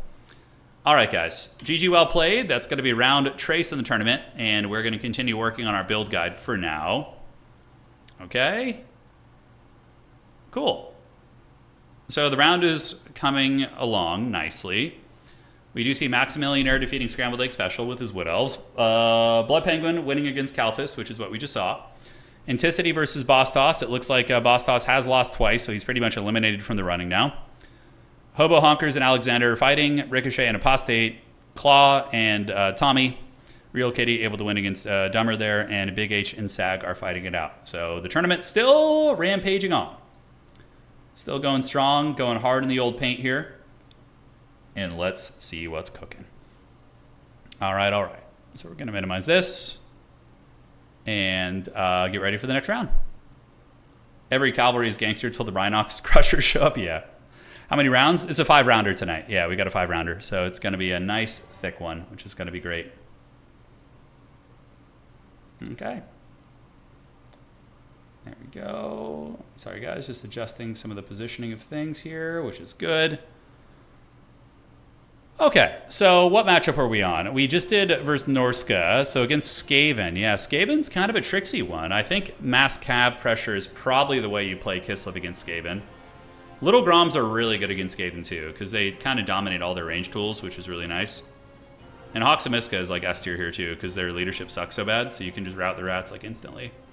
Monster Mash is alright against Skaven too. There's a tourney every day, I'm not complaining. Yeah, tomorrow I'm going to be... We were going to be streaming tomorrow, but we've had some stuff come up IRL. The wife and I are going to have to move soon because our lease is coming up in like 2 months. And they've raised our rent to the point where it's like very tough to survive here. So we have to move basically. So we're going to move. We're looking at places to move tomorrow basically. Yeah, a bunch of different places. Evil Turin messing up the European sleep schedule. I'm sorry. I'm sorry. So against Skaven, I do like the double Little Grom. Just having absolute dominance in the artillery fight is nice. Kislev Warriors kind of suck here. I think Armored Kossar Width is probably your best friend. Yeah, probably like wide Armored Kossars. And then we're going to get an Ice Witch. Nice, Boone. Glad to hear it. Congratulations. Hawks and Miska. We get rid of all these abilities. Keep the Conduit. Go Warhorse. Okay. So probably something like this is how I would like to play it. Little Groms will kill Globadiers, Giselles, like everything, right? So that's going to be good. Your place has had the same rent for 20 years. Oh, it's so nice. We get absolutely wrecked in rent. Absolutely wrecked. It's like, yeah. And you know, when you do YouTube, because I do YouTube for a living, right? So when they start raising the rent on you and you, like, YouTube isn't the most stable profession. It's, because here's the thing, like the way YouTube works is, over the course of years, the advertising rates, not years, but months. So every part of the year, the advertising rate on YouTube or that you get for like whatever, having ads run on your stuff, it changes. So in January, it's awful, right? So let's say you make $10 in December, okay? Well, in January, February, and March, you might make $4 or $5. Like, it changes, right? So it's based on like holidays and different things like that. Move to Kislev, Canada. Yeah, it's kind of fun. So aside from that, do we want to get horsemen? So we got dervishes. Definitely going to want some winged lancers. Things in the woods are probably not super necessary, right? I think just like winged lancers are going to be fine. Skaven aren't meta anymore earlier in the stream. How did that happen? They used to be Ultra Cheese. They can still win tournaments, but they just have a lot of really hard matchups. Why not Witch on the Frostworm? Skaven, if they bring like Jezzails and different things like that, can do a lot. So if anything, I would keep a terror-causing unit in reserve and bring it out later on. So like I would go here. Because here's the thing, if you go with an Ice Witch on a Dragon against Skaven, and they have Flensing Rune and like 2 Jezzails or something, you can lose your caster and your big monster. Whereas if you split them up and have them on separate assets, you're going to be in better shape typically. So Incarnate Elemental is honestly an idea too, but I think that the Frostworm here, Dragon, is going to be the way. Streltsy against Skaven are not really that good. Basic Archers are fine, so you could probably mix in a couple of Basic Archers as well. You can go for the Horse Archers here. So we get a couple of those, and then we're going to get like 1 Basic Archer. I think I like this build. I think it feels pretty good. Sleds are not bad against Skaven. Rat Ogres are a pretty good counter against them. I prefer Shot Cavalry. I think the Shot Cav typically do a bit of a better job. So we're going to get you Archers. God, that Kislev ranged cap is so shitty, by the way. The fact that your Armored Kossars count as missile units means like you're so restricted on your army building. Yeah, it's just the nature of the beast. All right.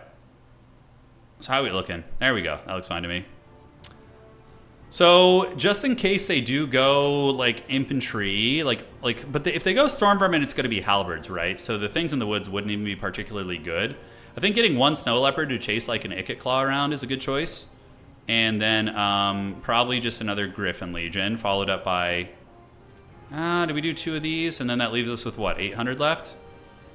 2 Kislev Warriors in the late game are going to be good. You don't want them in your opening build because they tend to get wrecked by the shooting Skaven have, but as a follow-up piece, they're pretty good. And then, yeah, we do need a Patriarch too. So we're going to get a Patriarch and just have him just for heals. So he's just going to have Salak's Lullaby here.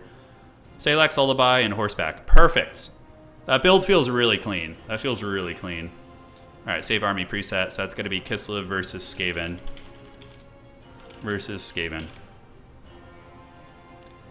What do you think Anticity thought that Kislev is more of a mobility faction than Armored Kossars?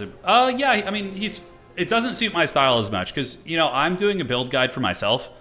I don't have the same level of micro Anticity has. So in like map, you know, especially since he plays from outer space, he can control like mass amounts of cavalry a little bit easier.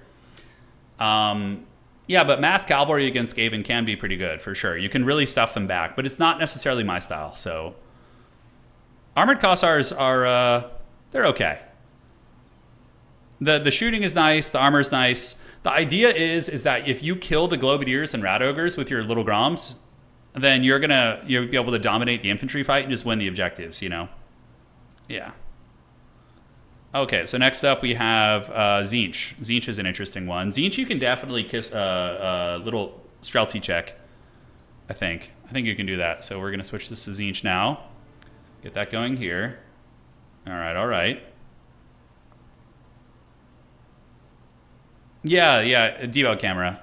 Yeah, he's most high level players use debug camera. I don't like it personally because I like to feel more immersed in the combat, but there are quite a few folks who do that. So again, Tzeentch, you have to have a lord who's very hard to snipe. Otherwise, you're going to have a bad time. So I actually am not hating on the freaking Streltsy advance here. 1 little Grom. Okay, so I'm trying to think the last time we played Tzeentch. What do they have? Centaurs. Yeah, Mother Ostanka is too snipeable. Like, blue fire spam is going to be able to really give him the business. We're almost ready for the next round. I don't know if we're going to have enough time. Okay, the next round's coming, so we're going to come back to this one. Yeah, again, Tzeentch, I think you do need... Yeah, what are you dealing with? Centaurs and Doom Knights are a thing you have to worry about now. Yeah, I think Streltsy are good against a lot of the faction. Kislev Warriors get wrecked, though, because blues and pinks annihilate them, so you gotta watch out there. Probably not the direction you're gonna want to go. Okay, so let's go find our next round. This is gonna be round 4 in tonight's tournament. Been very smoothly run. Shout out to Boss Toss. And let's do another Anticity game. Let's see if he can redeem himself here with a big victory. Yo, lobby code, please. It's him versus Alexander Nuts. So this is a good game because it has potential to decide who is going to have a chance at top 4. Whoever loses this, both these guys I think are 2-1 right now. So whoever loses this is going to be basically eliminated from the event. Doom Knights are good. You can definitely punish them pretty good with, yeah. Oh, I love Coast vs. Empire. I love this matchup. It's so fun. It's so fun. And yeah, so we got Alexander Nuts. He's one of the big kings of Vampire Coast. Him and Scrambled Egg. So freaking good at those. All right. Don't Doom Knights have 8 bonus versus large now? Yeah, they do. Yeah, it's quite nice, actually. Makes them trade really well into, like, Winged Lancers and those type of things, if we're talking the matchup. All right, guys.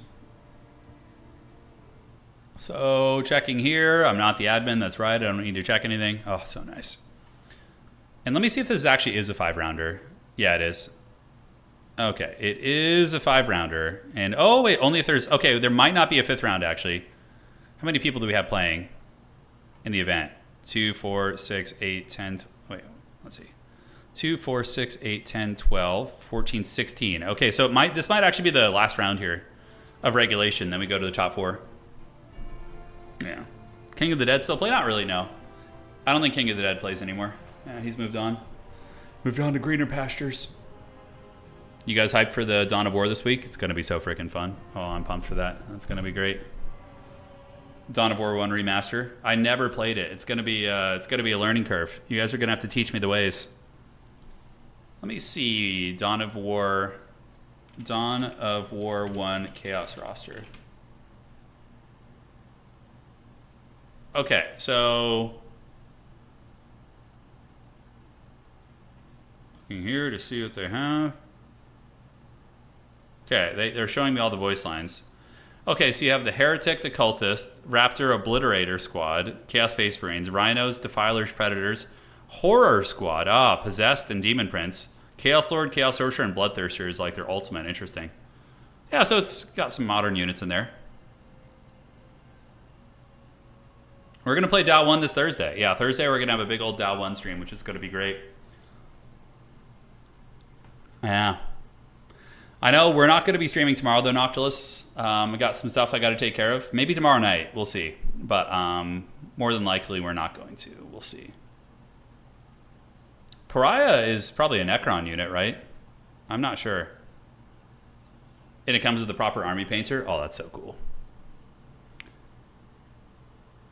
Imperial Guard are so cool in Dow 1. Do you get, like, big artillery strikes and things like that? Oh, dude. That's what it's all about. Like, entrenchments and artillery strikes are so fun. It's my favorite stuff in games in general. Yeah, so in this matchup, Huntsmen are really good. Burning Head's really good. Volkmar can be cool here, too, if you want to get the Volkswagen going and rev up the old engine. You know, there's lots of options. Lots of options. Okay.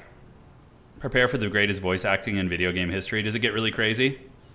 Yeah, a lot of those early 2000s RTS games had amazing voice acting. Like Battle for Middle-earth 2, The Age of the Ring we've been playing, the voice acting is so good. It's so freaking good. Yeah. Co 2 had the best RDM placements of any RTS. Yeah, I never played that one, General. I skipped to Co 3, which I play late at night. Co 3 does have a bit of toxicity, though, man. Like, when I get on and play by myself, like, if I'm playing with, like, you know, Professor Pone and some of the homies, it's totally fine. But, man, when I get on and play with random people at night, I have dealt with some of the most toxic trolls lately. It is, oh, my God. They, like, lose one unit, they rage quit, they start shitting on their team, and then they go AFK. And you're just like, Jesus. Like, so many people will leave a game as soon as one thing goes wrong. And then you almost fight your way back without them with an AI ally. And you're like, dude, if they had just stayed, we would have won this game. Yeah. All right, guys. Let's freaking get it. And have some fun. Let's break it down. It's going to be the Vampire Coast versus the Empire. Classic build from Anticity. You know, Archers, Cheap Troops, Boris, Burning Head. That's like about as meta of an Empire build as you get against Vampire Coast. About as meta. And we do have Celestro coming in. I was like, oh, is this the map? This pillar? Can't see Anticity's units. Where are they? All right, here we are. This is a really cool map, by the way. This is the Whirling Maelstrom. Ladies and gentlemen of the old world, welcome to the round 4. This is probably going to be the 4th and final round. So this is going to be determining who actually has a chance at top 4 here. It is going to be Alexander Nuts on Coast versus Anticity on Empire. Frontline's going to be cheap crap units. Basically, just a bunch of zombie pirate deckhand mobs to move up and absorb the damage. We have some depth guard polearms to play the flanks and probably just try and mitigate the effectiveness of the Empire heavy cavalry. Bomber mobs en masse. Bomber mobs are one of the most devastating things in the game against Empire State Troopers, and it is going to be a bunch of them. So 1, 2, 3, 4, 5? No, 4 bombers, 5 bombers. Yeah, 5. And then a handgun mob. The black spot is really nice because they can shoot cavalry at range, and if you decide to attack them, they actually do have halberds, and they have an anti-large bonus of 13, which is very, very relevant for sure. All right, guys, and that's going to be it for the Coastline Army. And now looking at Space Ghost Coast to Coast, it's going to be Anticity over here on the Empire. We have a lot of spearmen. In the backfield, archers as well. Archers are amazing. In this setting, in Warhammer Fantasy, archers tend to counter guns because of the arcs of fire and the range that they do have. So it is going to be a bunch of archers. Not all guns. Like Hawk on long rifles and different things like that will counter archers. But typically archers do very well against guns and zombies because Vampire Coast, like core of infantry, only have 15 armor. So baseline archers are amazing against them. So you have a bunch of these bad boys on the flanks. It is going to be Empire Knights waiting to swing around here and get a nice little charge. So there they go. Going to be running up towards Objective 1 to grab that if they can. The Toadbringer and the Bright Wizard going to be cruising for a bruising, and the battle is now on. Now, Toady is really good. You might be thinking like, oh, Undead don't care about terror, but they actually do care about leadership. So he has Crush the Weak, and he does also have Blood Roar. So Toddy gives negative 13 leadership to these zombies, whose base leadership is freaking 35. And if you can get them negative leadership, then they start crumbling and taking damage. So that's why Toady is really good in this matchup. Plus, Vampire Coast is a pretty good sniping faction. They have lots of good shooting. So if you have a Lord who doesn't have healing, or no access to a healing caster, for example, like if you bring Carl Franz with no life caster, you're going to have a really bad time. Because all it takes is one bad positioning of your character, and Vampire Coast is going to just shoot you with a ton of rifles and pistols and really give you the business. Now, Celastra is really good here. She does have the Crab Summon as well as Tide Call, which is great against State Troopers and Ghosts of the Past. Toady's going to be advancing in and going after these pistols here, and he's taking a little bit of damage. He does clap down one of those zombies right there with his Pimp Claw from the bird. Only 3 have died so far, and we'll see what kind of damage Toadbringer is going to be able to get over time. Objective number 2 is going to be going to Anticity, as is objective number 1. The Empire is certainly a little bit better at playing the objectives here. As the State Trooper battle lines do advance up, archers are about to be in position, and the Empire does have a mortar also. So mortar's going to be shooting in, and that's going to be a burning head, just kind of throwing it in the dark there. And is it going to do damage? It does roast one zombie a little bit, but honestly, good micro there from Alexander Nuts. Like, those 2 zombies would have gotten cooked if you didn't pull them back. So that was a very, very clean play right there. Toady continues to attack, and the archers are now going to be unleashing. So the Empire archers have taken the high ground, and it's a 300 gold, gunnery mob unit, so it's not the end of the world to lose it, but still it's a nice little pick for the Kraken King here. Syrene's being called in. Now, the Empire doesn't appear to have a ton of magic damage outside of Burning Head, so the Burning Heads are going to have to be used very effectively. Oh, yeah, Sunmaker, baby! Here comes the sun. Doo-doo-doo-doo. So the Sunmaker's here, and it's going to be dropping fat, hot, steaming payloads on the face of these zombies. Oh, yes. Look at that. Look at the glory. That's exactly what... If you're an Empire player, that's like your power fantasy right there. Just dropping fat rockets on your opponent's face. It's great.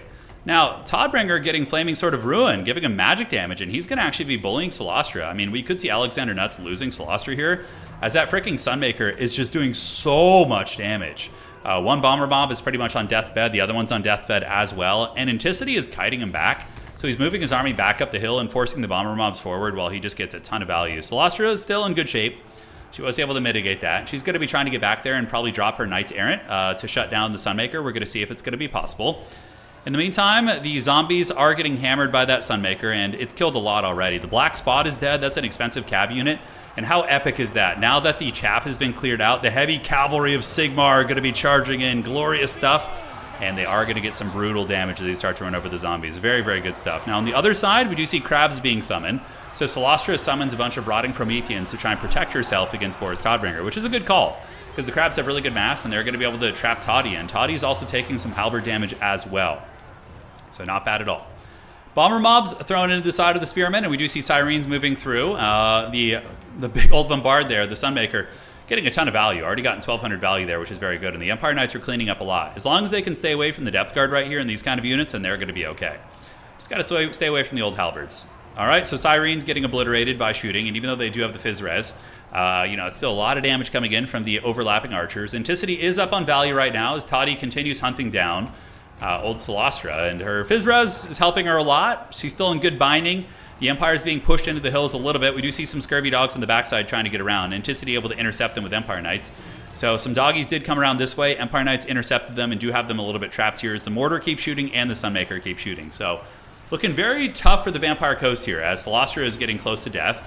Nice pushes though. The power spike of the Vampire Coast is going to be wearing off soon. When these Damn Knights Errant do disappear and the Sirens disappear, you're probably going to be seeing the Empire getting a big nasty counter push as the last bomber mob is going to be getting targeted by the Sunmaker. So that thing is getting hammered pretty good. But this is definitely should have taken those Knights Errant maybe back there a little bit quicker if possible. A couple Scurvy Dogs are coming. Anticity does have enough supplies to defend this and is going to be calling out Empire Knights. For Sigmar, they're not going to let their artillery go down. They come out of the war tents and they lance down those doggies there. So a complete sandwich on the old Scurvy Dogs. They're going to be having a terrible old time. Sunmaker is still feasting, and the Ghost Knights do have 13 seconds left. If they can shut down that Sunmaker here, that's going to be a really good play. So they got 9 seconds, 8 seconds. They're going for it. Oh my god, look at this. This is, oh, dude, he's going to be like, oh, such blue ball. And they crumble. They're gone. All right, so there they go. And look at that. The Sunmaker lives to kill a couple more units.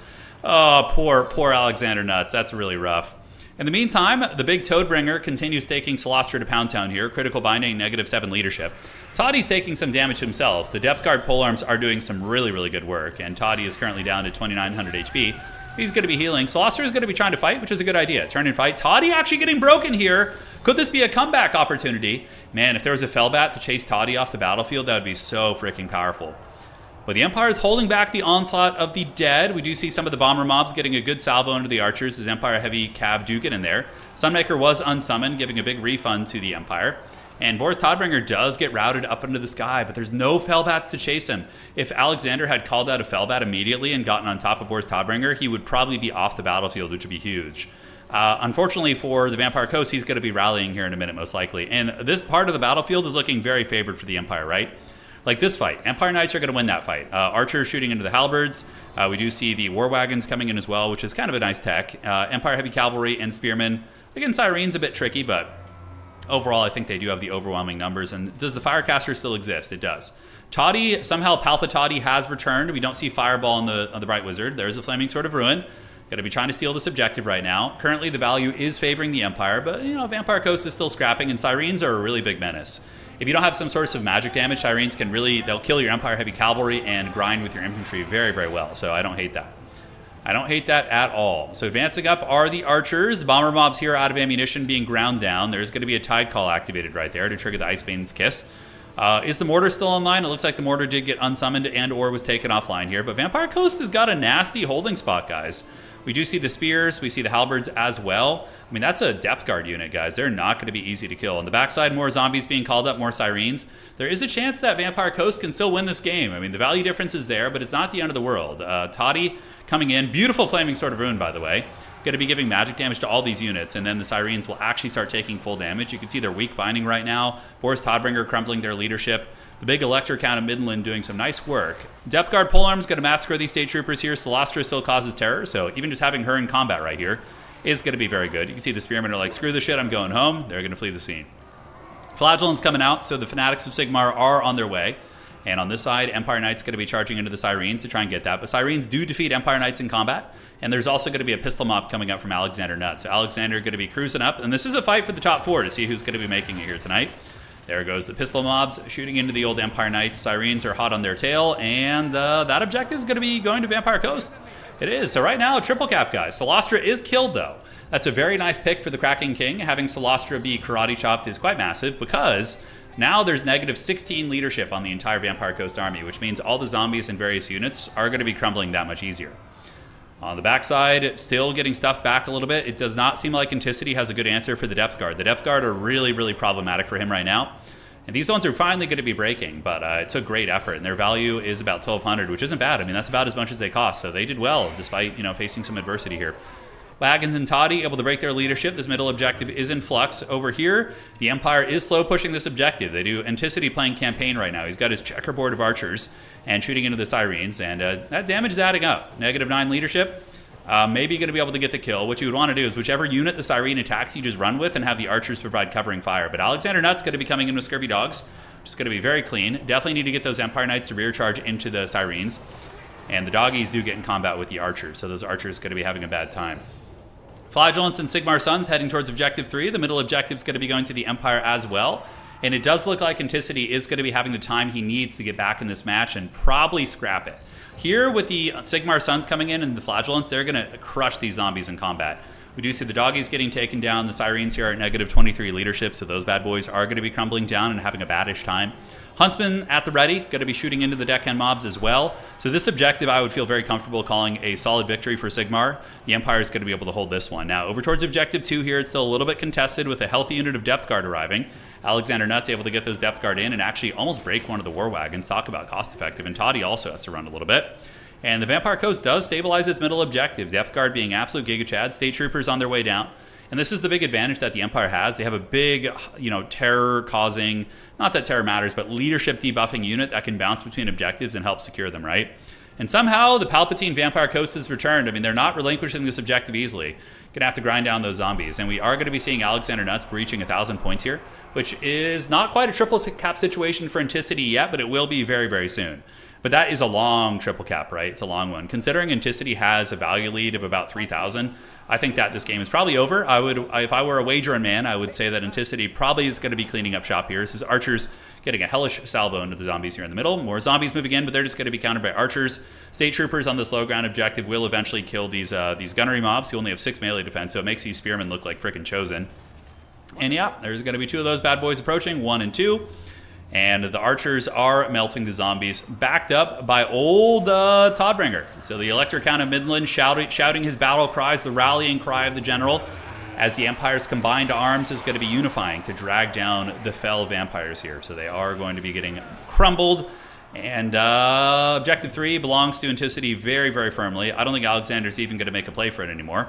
He does have 2 zombies waiting in the bushes, but the Flagellant's going to get it, and that is going to be a victory for Anticity. So he ends up going 3-1 in the tournament, and most likely he is going to advance the top 4. We'll have to see. He's got good tiebreakers with Alexander here, who has at least 2 wins. But the Sunmaker won that game, hands down. The Sunmaker killed like 4 or 5 bomber mobs. The bomber mobs would have absolutely plowed over Anticity's front line. So killing those bomber mobs and then allowing the Empire cavalry to come in afterwards and clean up was like chef's kiss. It was so good. The tournament objectives are circle zones now.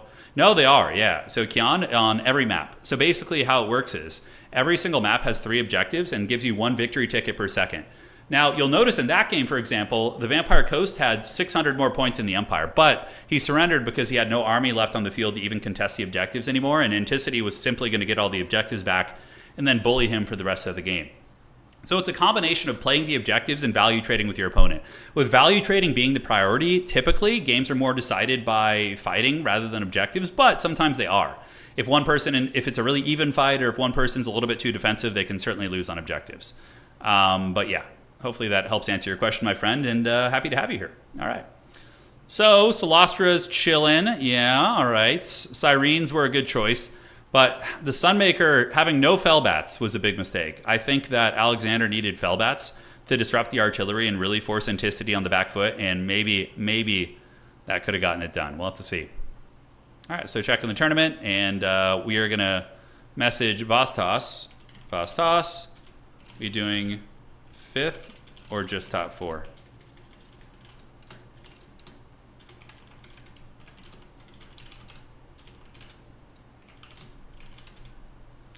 Okay, so Vastas I'm talking to the tournament host there right now. Okay, so we're doing a 5th round. So there is going to be a 5th round of regulation. All right, guys, we got round number 5 coming up here in a moment.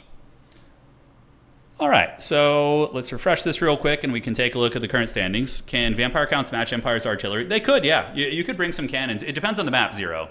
So if you're on a map where, because you have to remember the contrast between mortars and cannons. Mortars can shoot over trees and like hills, but cannons cannot. So sometimes like Sunmaker and mortars and different things like that can avoid cannons, which makes it hard to shut them down. But using Fellbats would have been the best bet, for sure. Like Fellbats would have been really annoying and could have maybe shut down that Sunmaker. All right. So let's go to this. There we go. Anticity winning against Alexander. Claw defeating Apostate Prostate. Boss Toss defeating Big H.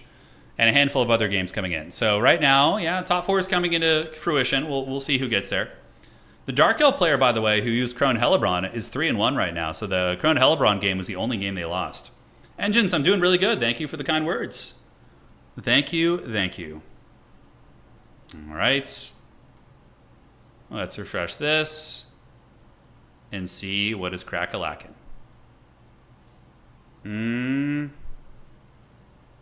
Cool. So back to our build guide we're going to work on. We got to see a very fun game there. I thought that was quite great. And we're going to keep working on our Kislev builds until we have them all, until we've caught all the Pokemon. All right, so against Kislev, you want a Lord who's either really cheap or hard to snipe. You could do a Dragon. The Dragon character, like Dragon Katarine, wouldn't be a bad choice. Sled Katarine is kind of cool too, to get into the pinks and blues and the Zangors and things like that. But they do have a fair amount of elements that can punish the Sled character. So I think we want to open up with our skirmishers. Do we want double Little Grom against Tzeentch?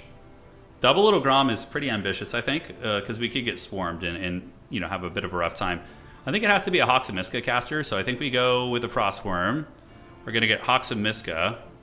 So Frostworm Wizard here. With the Patriarch, she's going to be pretty hard to kill. Okay, and then I really like to Streltsy Max here. Do we want Heavy War Sleds against Tzeentch? You know, that actually might be a matchup in which the Heavy War Sleds are the way to go. I remember I played this matchup recently and I ran into some issues with my sleds. Like, I felt like they were just getting countered. Yeah, so maybe we skip the sleds for now. Okay, so Streltsy maxing there. Things in the Woods are pretty good in this matchup. I think they're quite excellent against Zangors and Marauders and things like that. And we have the Streltsy to shoot the flying threats. Okay, so Patriarch in reserve, or we could bring the Patriarch in the starting build. Yeah, so Salak's Lullaby, the Vigor thing is good. We're going to get him on the Bear for the extra armor, I think. I think the horse is probably fine. So Keon says, what do I have to do to get into these tournaments? I've been really enjoying Warhammer 3 and love to play multiplayer against people I can learn a lot from. Join our Discord, yeah. So do we have any mods in Discord chat right now? If not, I'm going to post the link for you right now. So I got you, homie. So join our Discord, number one. And then there's going to be announcements in Discords from myself and other tournament hosts. A bunch of them. So we have like maybe 7 or 8 tournaments a week, including 2 to 3 new player tournaments. We just had a bunch of new player tournaments. So you join our Discord and then wait for the announcements, and then you just follow the instructions. You're going to need the Total Tavern map pack, right? You're going to need that. Yeah, there we go. And let's get this. And I'm going to drop the link right there. Oh my god, come on, stop. Uno momento. There we go. All right, cool. So there's a link. Yeah, you join up in there, and then you should be all set from there. All right, so back to our build against Tzeentch. I do like some armored boys. You could do a Zargard. Are Zargard going to be good? You got to worry about the spawn of Tzeentch situation, because spawn are have been more meta lately. We've been seeing those guys in action. No, Goblin, I will get back to Warcraft 3 eventually, because Warcraft 3 is one of my all-time favorite games. There's a lot of other stuff going on right now between this and the Dawn of War game and Age of the Ring. I'm a little bit more into those. But I do plan on getting back into some Warcraft 3 at some point. 100%. So it will happen. I just don't know when. So the shotgun Boyd Neves Brawlers are kind of cool, but I really just like long-range Streltsy, to be honest with you.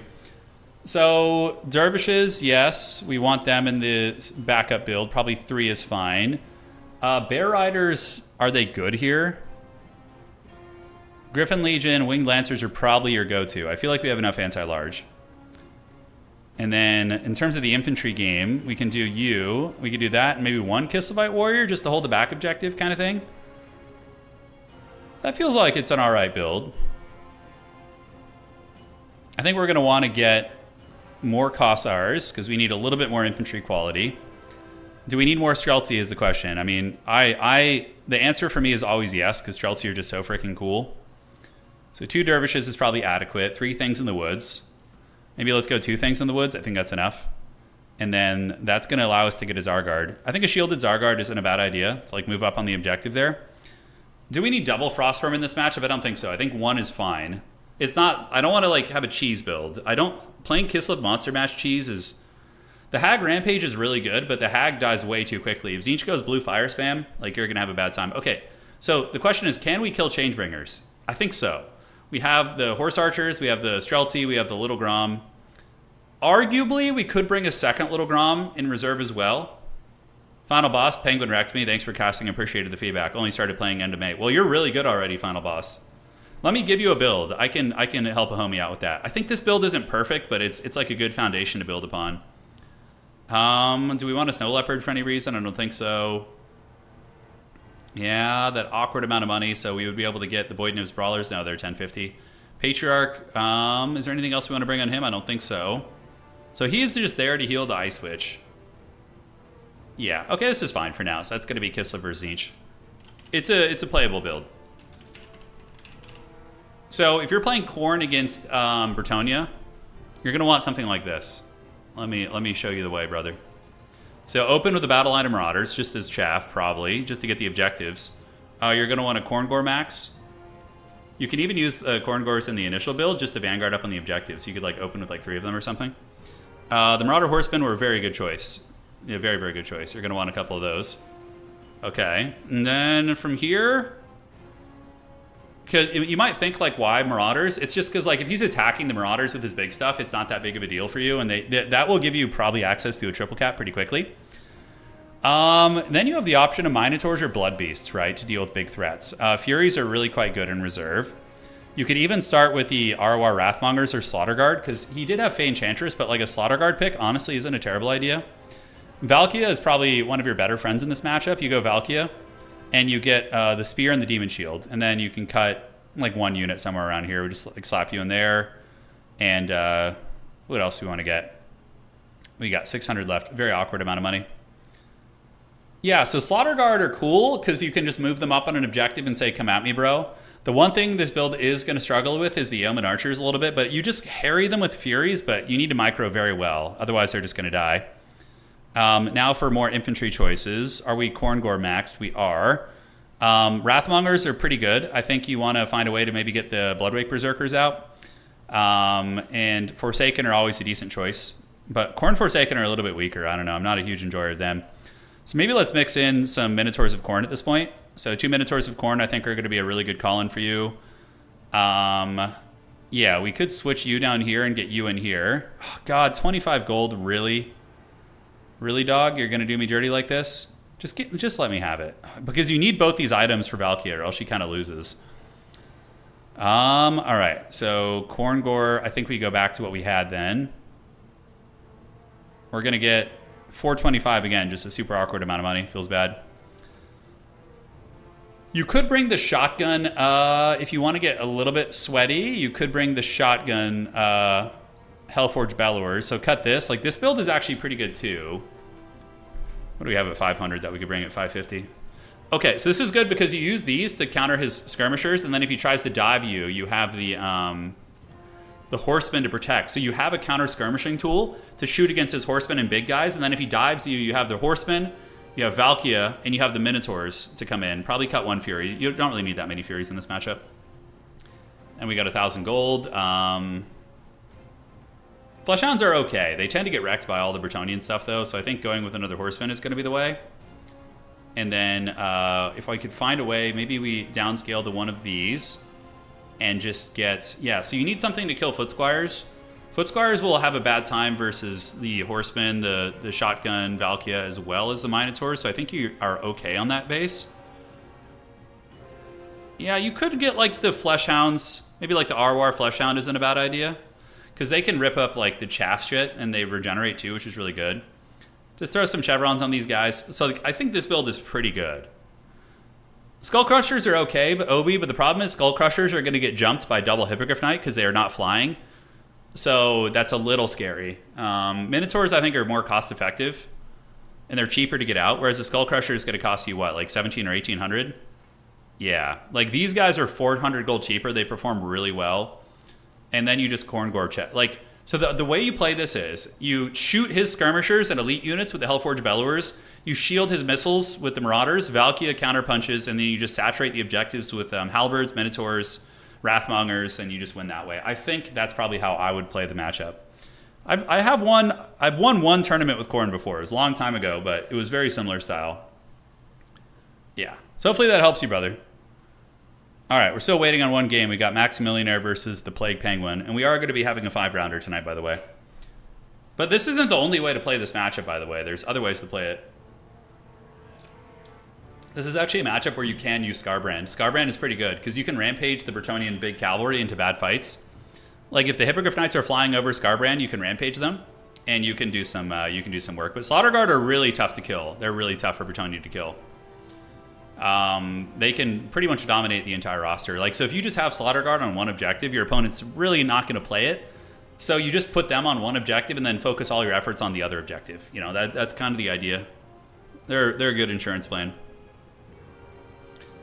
All right, so yeah, hopefully that's good. I mean, you could also, if you want to, you could do a little something like this. You could cut this, and you could cut the Slaughter Guard, and then you could get Marlin Scarbrando. And you would just want to bring the Rage Embodied. That's pretty much all you bring with him, right? So then you would just open with like another 1,000 gold unit. Could be whatever. Blood Beasts are fine. You could get another Horseman in there. God, it's always the 400 Gs. I guess you could do Rage Embodied or the Breath Attack, whatever. But like a build like this would be totally fine also. Maybe tomorrow night, Fidel. I'm not sure. Yeah, I had some stuff come up that I got to take care of. So, all right. So back to Kislev.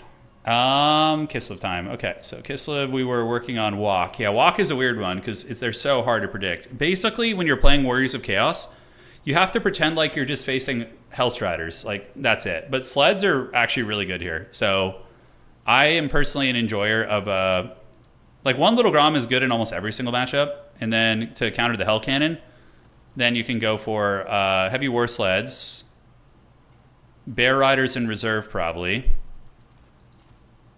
That looks fine. Yeah, 2 Bear Riders against these guys I think are really good. So I usually don't bring Halberds, so having the Bear Riders is going to be nice. Dervishes you need just to contest mobility. So Heavy War Sleds will move up against Walk, and you could. This is even maybe a Boris Ursus matchup, or Mother Ostankia actually. The Stank, because the Stank can rampage shit, so you can rampage their good units and pull them to their death, which isn't a bad idea. So what do we do? Do we do the Cursed Cauldron?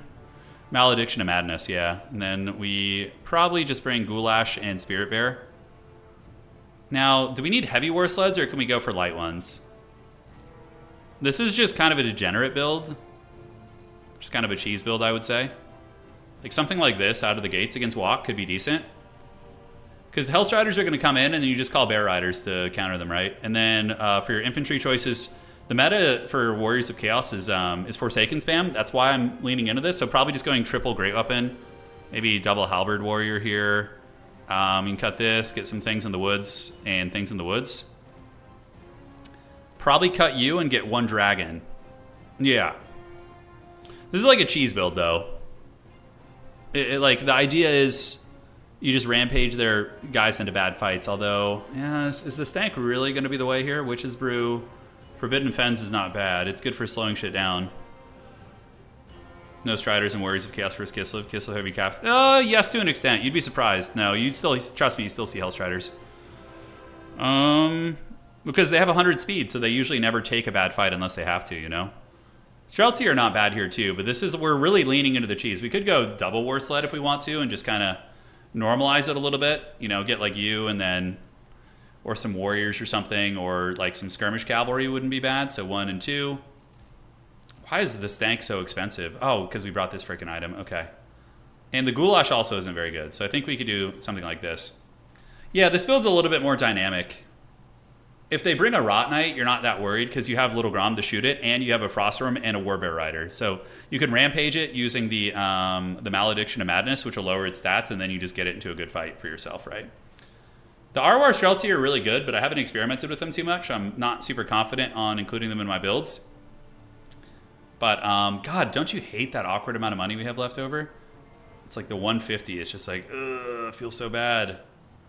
And if we had 200, we could do a little bit more. I guess we'll just get another Stanky spell. This is a Silence. Curse the Ancient Witch maybe isn't bad. Lowering armor by 60. It's kind of like a Walmart Plague of Rust ability. So we might be able to whip those out. Okay, that's fine. And then Things in the Woods are here. We got Dervishes. I would like to have maybe 1 Streltsy in the build, but Streltsy are what, 850? So I can't quite afford one, even if I cut one of these guys. Things in the Woods are really good, although, to be fair, I have 2 heavy war sleds, so maybe I don't need Things in the Woods. So we'll get 1 Streltsy in the back, and then 1 Winged Lancer feels a little bit better, actually, for cleaning out infantry, although... Yeah, I think this is a better one. So this is going to be Kislev versus Walk. Kislev versus Walk. All right. Always try for the 0 spend. It feels so good when you get it. All right, we got the next round, so we're going to do... we're going to do Boss Toss versus Hobo Honkers. So let's do that. Lobby code, please. All right, so we haven't done Boss Toss tonight, and we haven't done Hobo Honkers. 2 really, really solid players. So we'll see what those bad boys are up to. Are Greenskins a bad faction? Donnie, Greenskins are hard to play. They're very difficult to play. They're not, like, bad, but they are, they're challenging. They are challenging indeed. Okay. Let's check here. Perfect, perfect. And there we go. That's great. All right. Hobo will send. He's hosting. Okay. So I'm going to message Hobo Honkers. Yo, lobby code. All right. Yeah, Greenskins are incredibly difficult to play, in my opinion. They are very, very difficult. So the Stank Rampaging is there. So then we have Kislev versus Chaos Dwarf next, which is a Little Grom because you need Little Groms to counter their artillery. And then I do Streltsy Max against Chaos Dwarfs. It's really, really good. Like literally like 5 of them in the opening build. It's very good. So you do Streltsy and then you call in Things in the Woods to counterpunch when they overextend into your guns. It's very good. Okay, so let's go find this matchup here and do this. Yes. I could probably find the game here, to be honest. There's Hobo's match. Okay. I don't need them. I can find their match and stalk them in the shadows like a Blood Knight here. All right, so Khorne versus Nurgle. Ooh, you know what that means. That means we're going to be getting the dreaded Tamarcon. Oh, yes. That's going to be fun as hell. Do these guys have a chance at top 4? Let's see. So these are the current standings, by the way, after 4 rounds. Maximillionaire. Wow, really? No, that can't be right. Hold on. Let me refresh this. That cannot be right. So we're going to jump over here. We're going to do this. And we're going to look at the current standings. There we go. That looks better. Okay. So Maximillionaire and Blood Penguin are undefeated. So that's pretty fun. We got Wood Elves undefeated and Bretonia undefeated. And then Scrambled Egg is in the running. And Claw is in the running, too. So all these players with 3 wins are basically fighting for a top 4 spot right now. Right? And Maximillionaire and Blood Penguin are guaranteed a top 4 spot since they're undefeated. So even if they lose, one of them's going to go 5 wins. One of them will go, 4, obviously. And then we're going to have 2 of these guys fighting over it. So Anticity needs to win his game. And then Calphus and Claw, they all need to win their matches. Alexander Nuts and Boss Toss are basically eliminated. But even still, it's going to be a fun little showcase match here. Hobo Honkers down to the dregs with 2 wins. Classic Nurgle stuff. All right. There we go. How many times do you have to pray to Nurgle to erase work and do split paint? I have no idea, dude. I don't think it would help you. I think it's the opposite. You should probably pray to like Sigmar or Valaya or something. Yeah.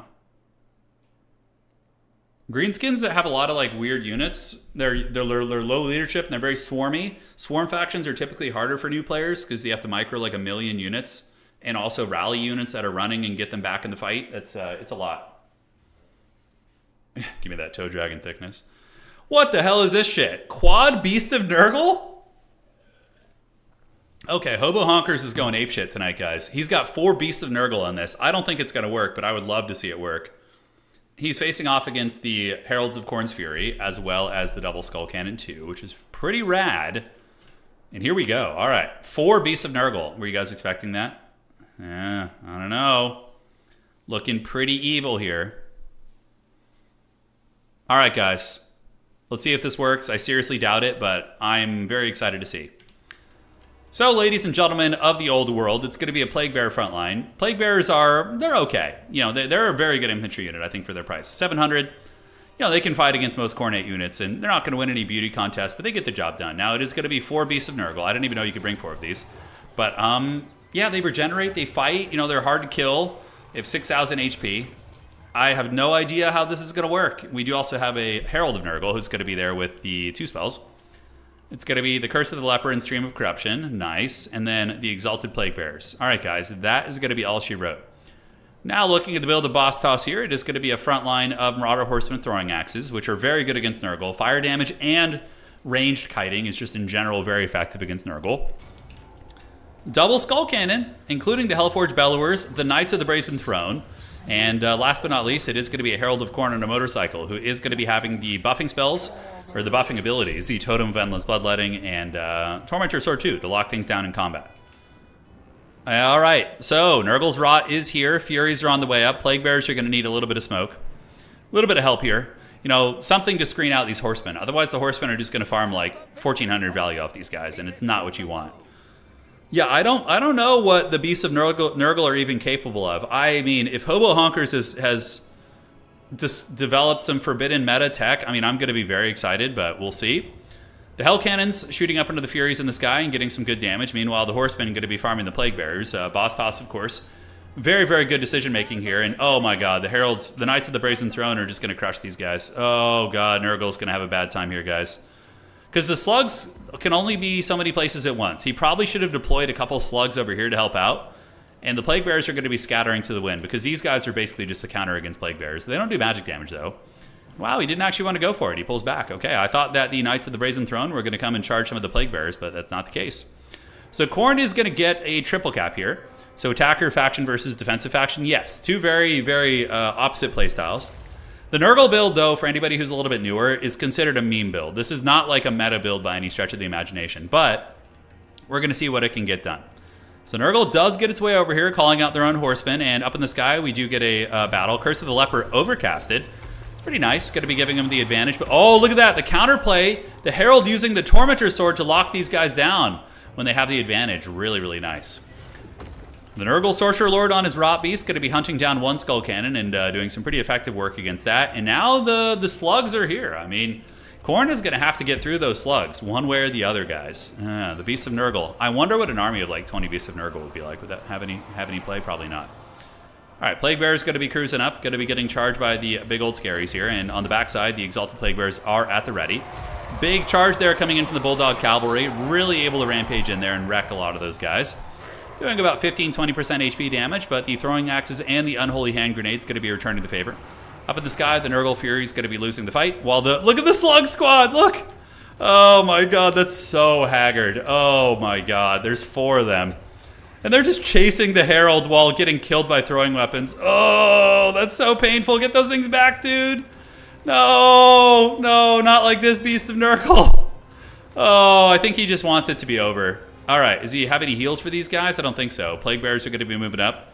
One Beast of Nurgle is shaken and does manage to barely survive, it looks like. A couple throwing weapons trying to take down the Hellforged Bellower. And that Beast of Nurgle is going to be able to get away. And remember, these things do regenerate, so it's going to be healing for free. So what you do if you are Hobo Honkers right now is you get that Beast of Nurgle and you move back towards objective number 2 and just sit it there for the rest of the game and let it heal. Slug's getting wrecked by the throwing weapons, but a couple Nurgle Furies going to be trying to chase those guys down. And look, if Nurgle can survive the ammunition, maybe those beasts are going to be able to get it done. I don't know.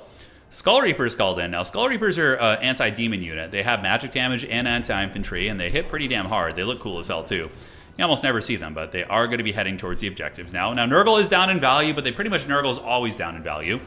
Plague Bearer is going to be getting charged by the Knights of the Brazen Throne, so they're having a bad time. And I think Hobo Honkers is really regretting not bringing the most important unit in this matchup, which is the Noxbringer. Noxbringer is going to drain the ammo of all these freaking horsemen here and help win you the game. But look at this, the Slug Army able to push back the Knights. Are they going to get any kills? It doesn't look like it. The Knights of the Brazen Throne going to be escaping here as more Furies are going to be descending upon the Marauder Horsemen, and now the Slugs are going to have to pull back while the Plague Bearers continue their jam. Unholy Hand Grenades, though, getting big damage against the Herald of Khorne there. Do you see that? Losing about 15-20% of his HP. So not bad at all. Backside objective looking pretty chill. Marauders coming in, and Nurgle still does have the objective advantage. And honestly, Nurgle isn't even that down in value. If this build works, I'm going to be so freaking shocked. The meta is going to be turned on its head. Although this is one way to throw the game here. The Chaos Lord of Nurgle does get trapped by Minotaurs of Khorne and Knights of the Brazen Throne, and he's going to be doing some witchcraft, but he needs some help right now. There are Plague Bearers coming. Marauder Horsemen are going to be coming as well, and he does use Curse of the Leper, which is going to give him some decent armor. He's currently up to 110 right now, so not bad. Plague Bearers into Skull Reapers is a bad fight, but the Slug Squad needs to come over, and it looks like the game is still going to be on, as the Chaos Sorcerer does manage to get away. Plague Bearers doing some damage there against the Minotaurs.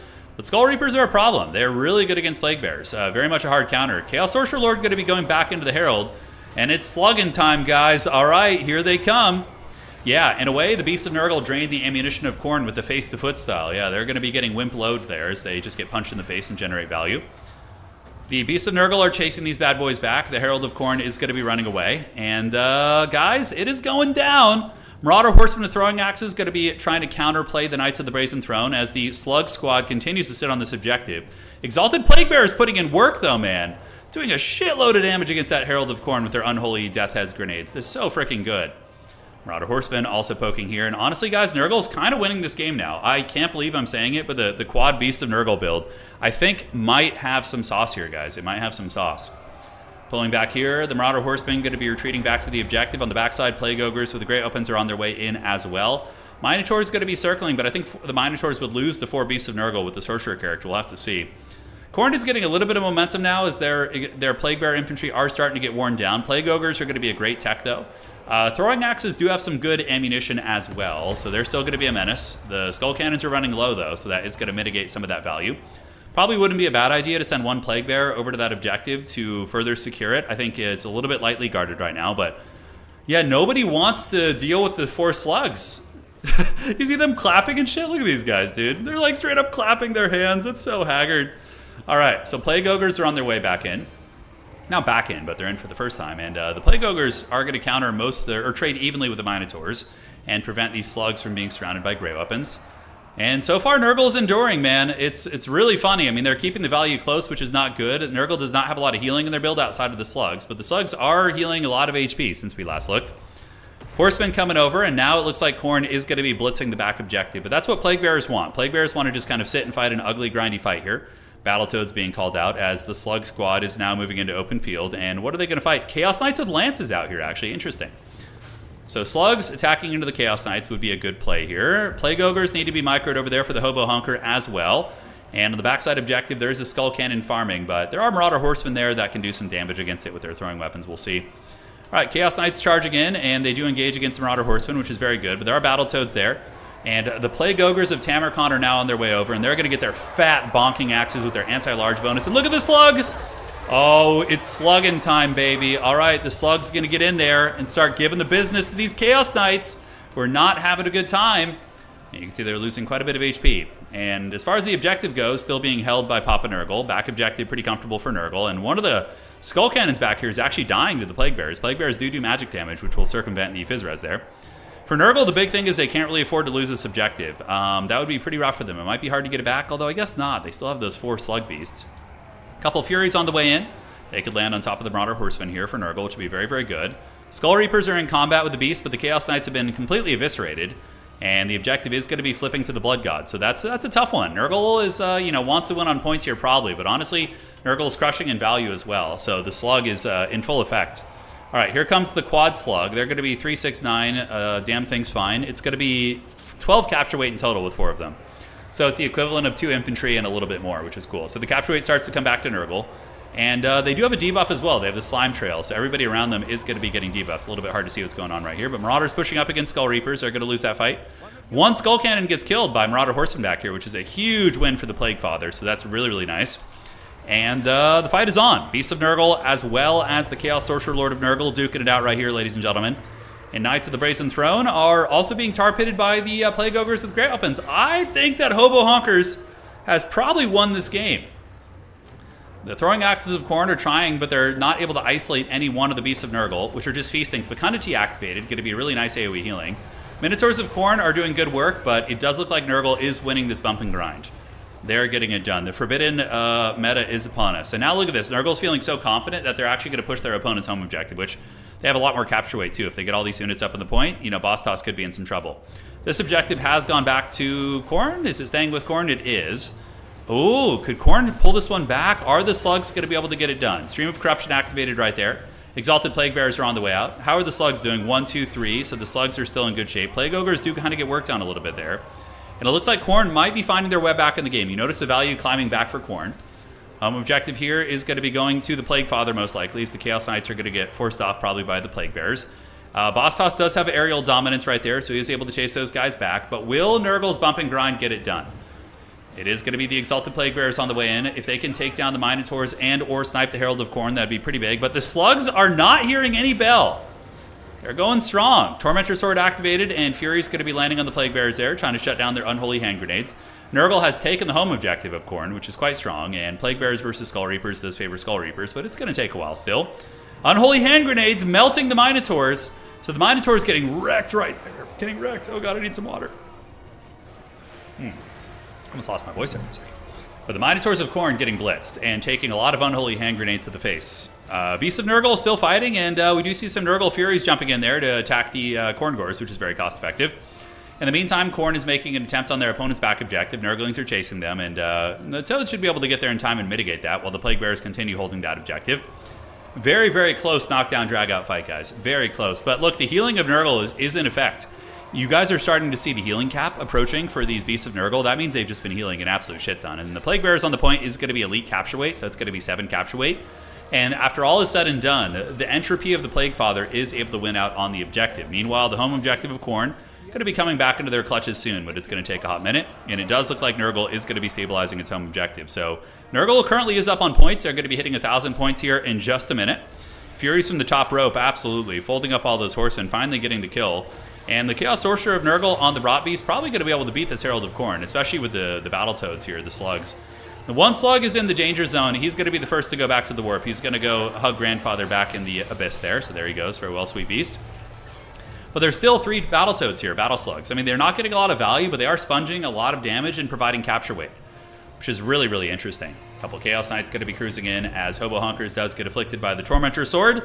And Khorne is going to be getting its back objective. If Khorne wants to win this game, they're probably going to have to blitz the home objective of Nurgle. Nurgle preemptively sending some Plague Bearers over there. We're going to see if they get there in time. And the Plague Father is looking pretty good here on this point. The last of the Khornate units, the Skull Reapers, are wavering. And the Minotaurs of Khorne are currently activated by Relentless Rage, which is keeping them fighting beyond their normal fighting capacity. But they're going to be shut down here in a moment as well. Plague Bearers trying to use their grenades and do what damage they can against the Herald, while we do see objective number 3 here is going to be held by old Nurgle. But that's a lot of capture weight coming in for the forces of the Blood God. However, the Furies are going to be able to kill them pretty quickly, and the Plague Bearers will be arriving soon. You notice how Bostos is positioning his horsemen here? He's doing that to prevent the Plague Bearers from getting up on the objective, which is a very, very good play. Yeah, Plague Bearers just need to waddle onto that objective. Nurgle definitely does not want to lose any of these points. The Nurglings are doing great. They are the Arwar Nurglings, which have regeneration and damage reflection. And now that the Plague Bearers have arrived, I think that Nurgle might be able to stabilize this. We'll have to check. On the other side, the Minotaurs are finally wavering, and the dreaded Beasts of Nurgle, guys, they're still getting there. They're still getting there. There's going to be 3 of those guys going strong. The Chaos Sorcerer Lord of Nurgle getting it done as well.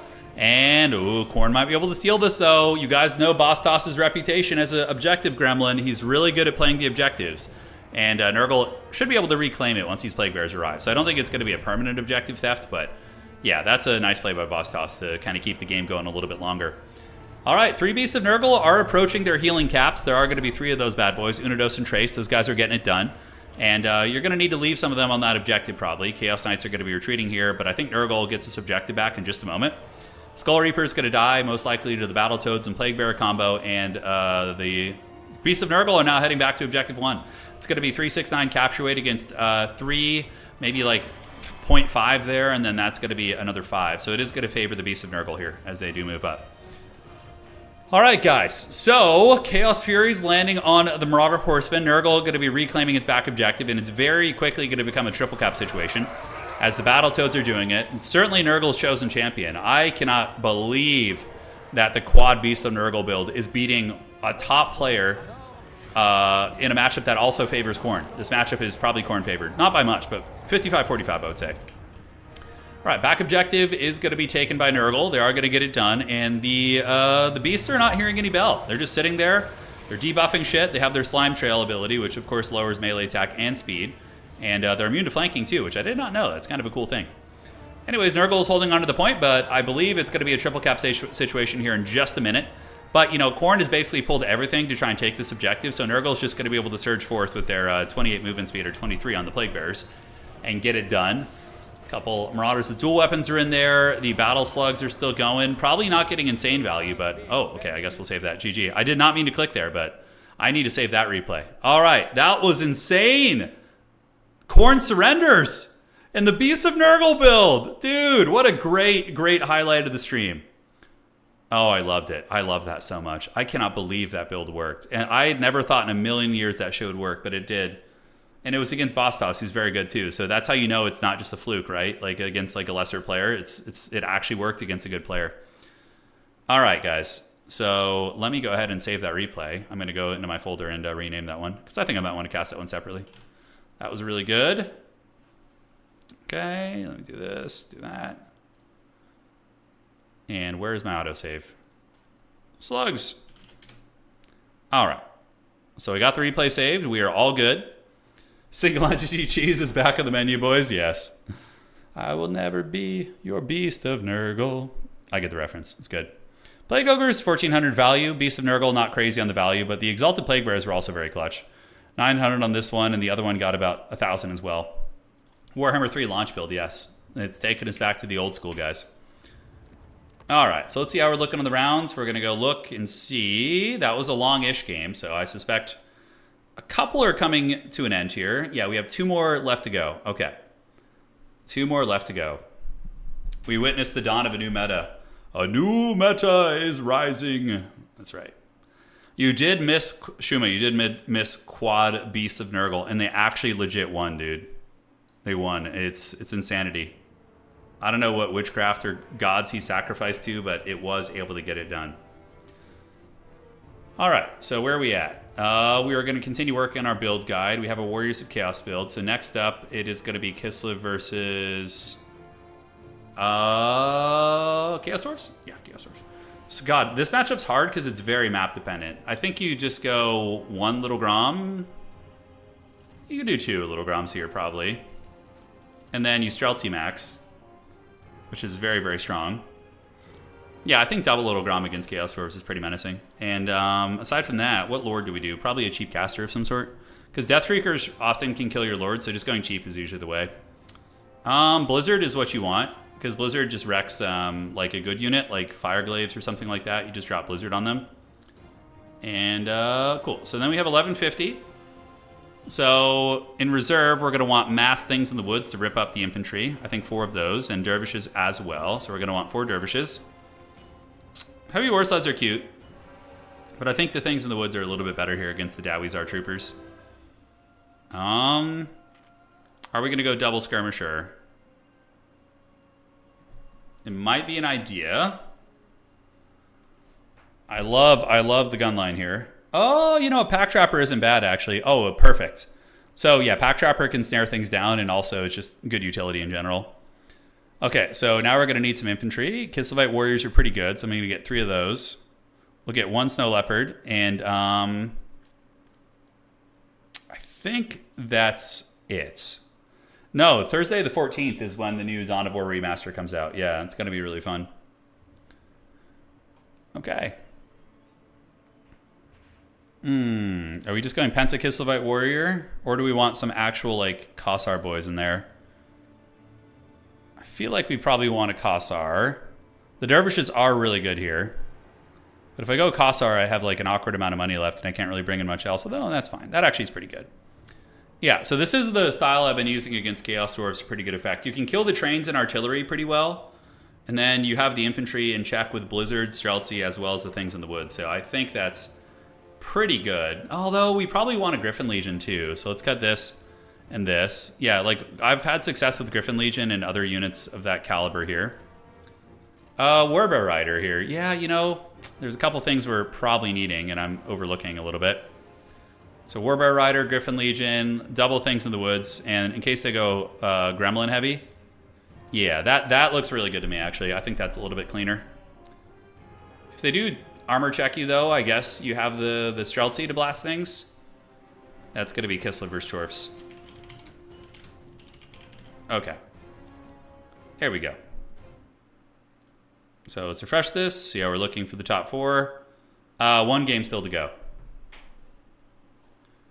I won this, Raksha. I won this matchup against a good Chaos Dwarf player with a Penta Streltsy double Little Grom build. It's actually really good. Get the big thing in the woods. The big thing in the woods isn't as necessary because it's a counter to healing, and Chaos Dwarfs don't really have any healing, so it's kind of not very necessary against them, in my opinion. All right, so we're going to do this. And we're going to go look here. So top 4 is looking like Maximilianer, Blood Penguin. So Wood Elves, Bretonia. I don't know what Kalphas is playing. We watched him earlier. He lost to Anticity, was it? And then it looks like Anticity might get his way in there. Blood Penguin's still playing. Yeah, Blood Penguin's already there. So I think the top 4 is pretty clear cut. Max, Penguin, Kalphas, Anticity. Scrambled Egg only has 3 wins. So I think that's pretty much in the books. So now we're going to be casting the semifinals here tonight. Yeah, not finals next, Benji. It's going to be semis. Yeah, it's going to be semis.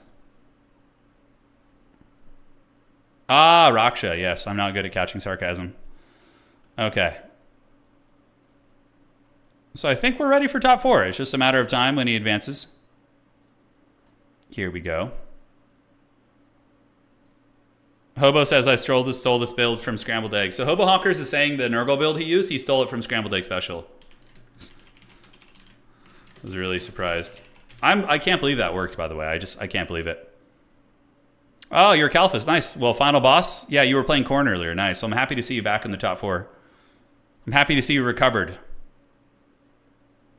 All right. Flock of Doom is still really good, Mongrel. Yeah, it's very good. I feel bad like calling you Mongrel, but that's actually your name here, right? I feel a little bit bad there. Just got off work. Love seeing you streams post-shift. Yeah, I got you, man. Tomorrow, we're going to put up a video. I might record that Beast of Nurgle game separately because that was so freaking good. Oh, my God. It was just a masterpiece. 4 Beasts of Nurgle. That's so funny. I can't believe that worked. All right, so that's our Chaos Dwarf build, and then versus Dwarves. Now, this is Kislev's hardest counter. Kislev is like 1 win and 10 losses this season against Dwarves. I don't know how to go about that. This is the one that I'm just like really perplexed by. I do think artillery checking them is probably good, but if they go cannons, they can usually outtrade you. So like, God, what do? Do you just do like a cav rush? Okay. Do we do a cav rush here? And then you're obviously going to want to max out on things in the woods. You're going to want the armor piercing Kossars. But then you're just getting blasting charged in the freaking face. Oh, God.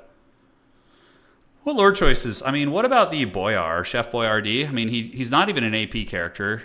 What does he bring to the table? I mean, he buffs nearby units. This matchup is really cursed. Zargard Rush? Oh, my God.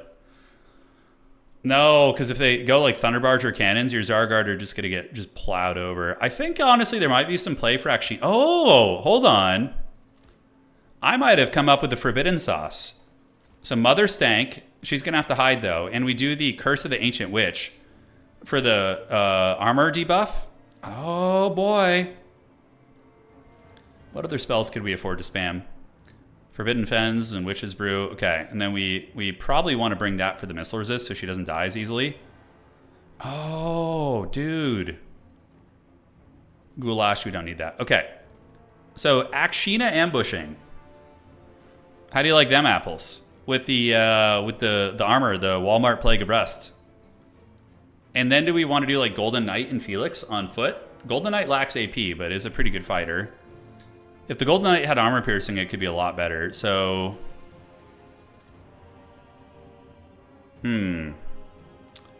yeah, so the Akshina ambushers, man. Maybe that's the sauce. And then we have a bunch of dervishes to just go like engage against the chaff units.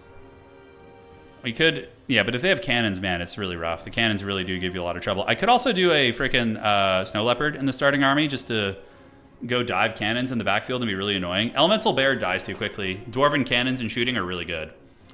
So from here, do we get Streltsy or do we get Horse Archers to get the objectives quickly? I think we're fine. So we're going to get you, and then we're going to get like a cheapo archer to hold that down.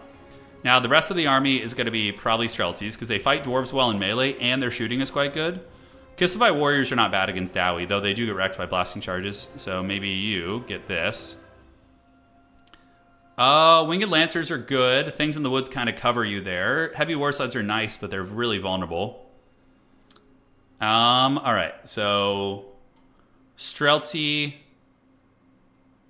and none of the monsters I really like. Maybe 1 Griffin Legion to move in. 4 Streltsy is enough in the build, I think. Yeah, like the problem is the cavalry, I guess there's going to be so many slayers in the later portions of the game. You could just mix in like haggard archers. But like Kislev's like ranged cap. I guess I already have 4 archers. It's probably enough. Okay, 1 and 2. Counts towards the damn range cap there, which is super obnoxious. Felix wouldn't be a bad idea. He is an AP character. You could get like Nyarska and Felix in reserve as well. Is the ROR actually any good? It is, but against dwarves it's not as necessary. I mean, you could in theory mix it in, like cut you and this and get the RORs, which honestly is probably worth it, I guess. Nats in general are just insanely strong, so I think it's kind of stupid. You're right, not to utilize that. So good call there, buddy. We're going to get 1 more Streltsy in reserve, and in the opening build we can get a... We could get like 1 Zargard to like just hold the side objective or something. Maybe 1 Griffin Legion or Winged Lancer just to, you know, harass the battlefield and keep things honest. Okay. Or we could do 2 more archers as well. So 1 and... No, we can't because of the damn missile cap. Such bullshit. Okay. Is there any way we can save money on you? We do want Crown of Claws. We have the Forbidden Fens ability isn't that good, so we could probably just cut that. And then maybe 1 Zargard Great Weapon in the starting build, just to kind of push on a safe objective if there is one. And then, what about a Snow Leopard? I think in case the dwarves don't go artillery, you should probably pack some heat with a Little Grom. So we're going to pack a Little Grom, just in case. Just in case. Although, it's not even that good against dwarves. If they go Thunderbarge, it's good, I guess, but we have so many answers against Thunderbarge with this build already. I think it's kind of foolish. Yeah, and then we can get 1 more of you guys. All right, that build looks good to me. Ulrika's all right. She's just a little expensive for what she does. All right, so that's going to be Kislev versus Dowie. Probably the top 4 is already ready, so let me go check and make sure I don't miss out on that shit. All right, so top 4 time. Hopefully they don't start without me. Has he advanced to top 4 yet? No, he hasn't. Okay, we're good. So let's check here. Okay. And round 5 is up. We already did that, so just waiting for top 4 now. Okay, so he's probably doing some tiebreakers. Ulrika was pretty good in that FFA we played recently. Little bear pulled artillery, yes. Heavy War Slide is also very good against dwarves too, but if they have cannons, they just obliterate it, which feels really bad. I hate the Thunderbarge. Thunderbarge, Kislev can usually take care of it. Like with 4 Akshinas and 4 Streltsy in your build, you're probably not too worried about it. Although with good micro, it can still be a menace. It can still be a menace. All right, so top 4, we have 2 choices. We have Anticity versus Blood Penguin, Empire versus Bretonia, or Maximillionaire versus Khorne. Let's do Blood Penguin and Anticity. I think that's just too fun of a game to not watch. Lobby code for semis. So we're going to get in there. Anticity probably already has a game. Okay, there he is. And we'll join Ents lobby. So this is going to be Bretonia versus Empire, the man battle here. And we're going to message Ents.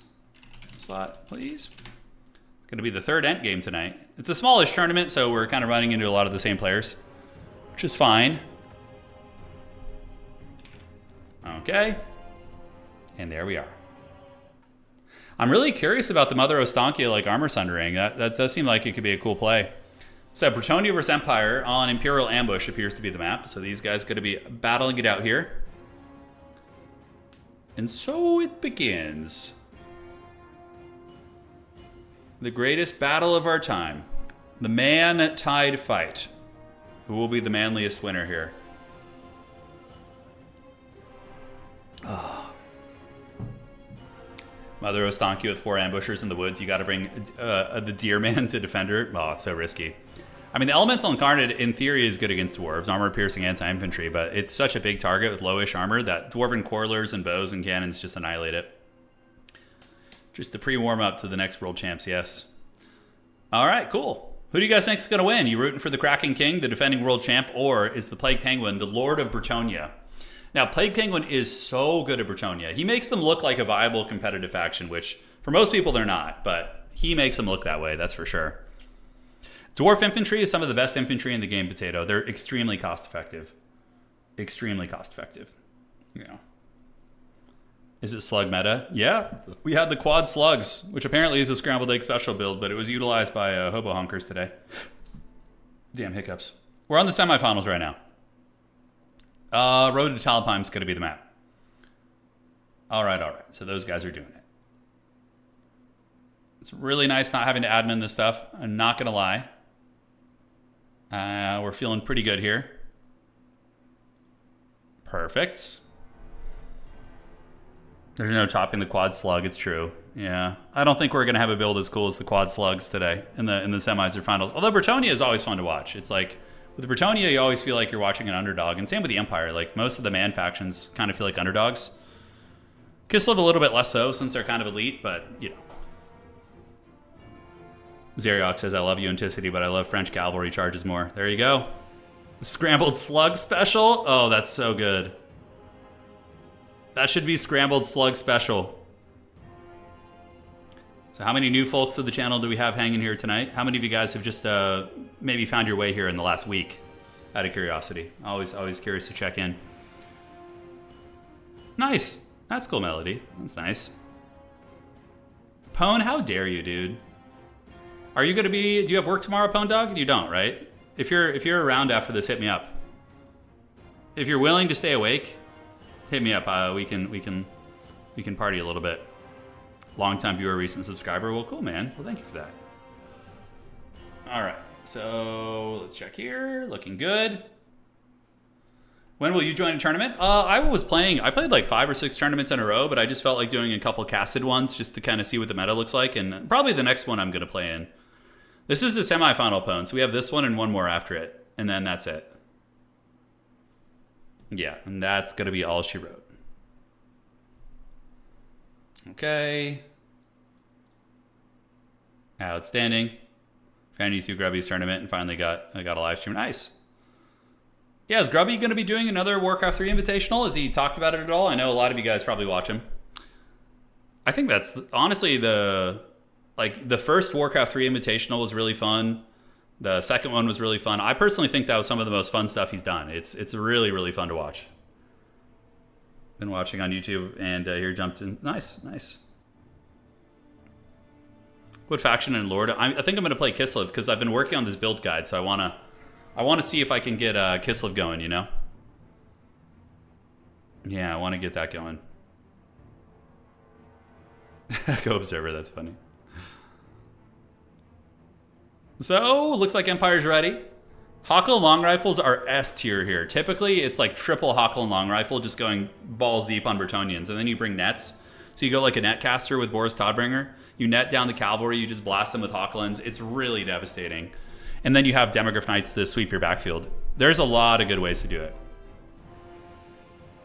He mentioned it took a lot out of them. Got it, yeah. Yeah, hosting tournaments can be tiring for sure. It can. Fidel, put the Polish plan to the test. That's right, we will. Okay, that's another classic anti-Bretonian build, which is wagon spam. Wagons are really good. They just wreck all the Bretonian cavalry and characters. But, you know, the one disadvantage of wagon builds is sometimes you have to give up a little bit too much ground. So you pull back, you give up agency on the battlefield to kite your opponent, and then they get all 3 objectives. So there's pros and cons to it. Marcus for nets, double Demograph Knight, anti-large halberds, really, really good here. Overall, Anticity's build is very good. It's solid. And Scrambled Eggs looks like he's got more of a traditional kind of battlefield control rush build. So that is going to be it. Yeah, Noctilus, I'm not too into it. Like when I play tabletop games, I like to play in person. I don't care. Like I don't enjoy tabletop simulator, any of that kind of stuff. Yeah, I'm going to be playing some Middle-earth strategy battle game tomorrow night. My buddy and I are going to a game night. He's got his Depths of Moria with the Balrog, and I'm using the Muster of Isengard with Saruman.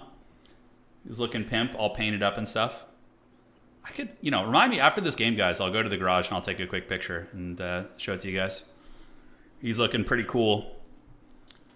All right, Plague Penguin loading in here. This is to decide who's going to be going to the grand finals, and we will see who it's going to be. The winner is going to be facing either Wood Elves or Khorne on the other side, which is great. 2-0! That's right. So, War Wagons have been the terror of Bretonia since Game 2. They are nasty. They're fast.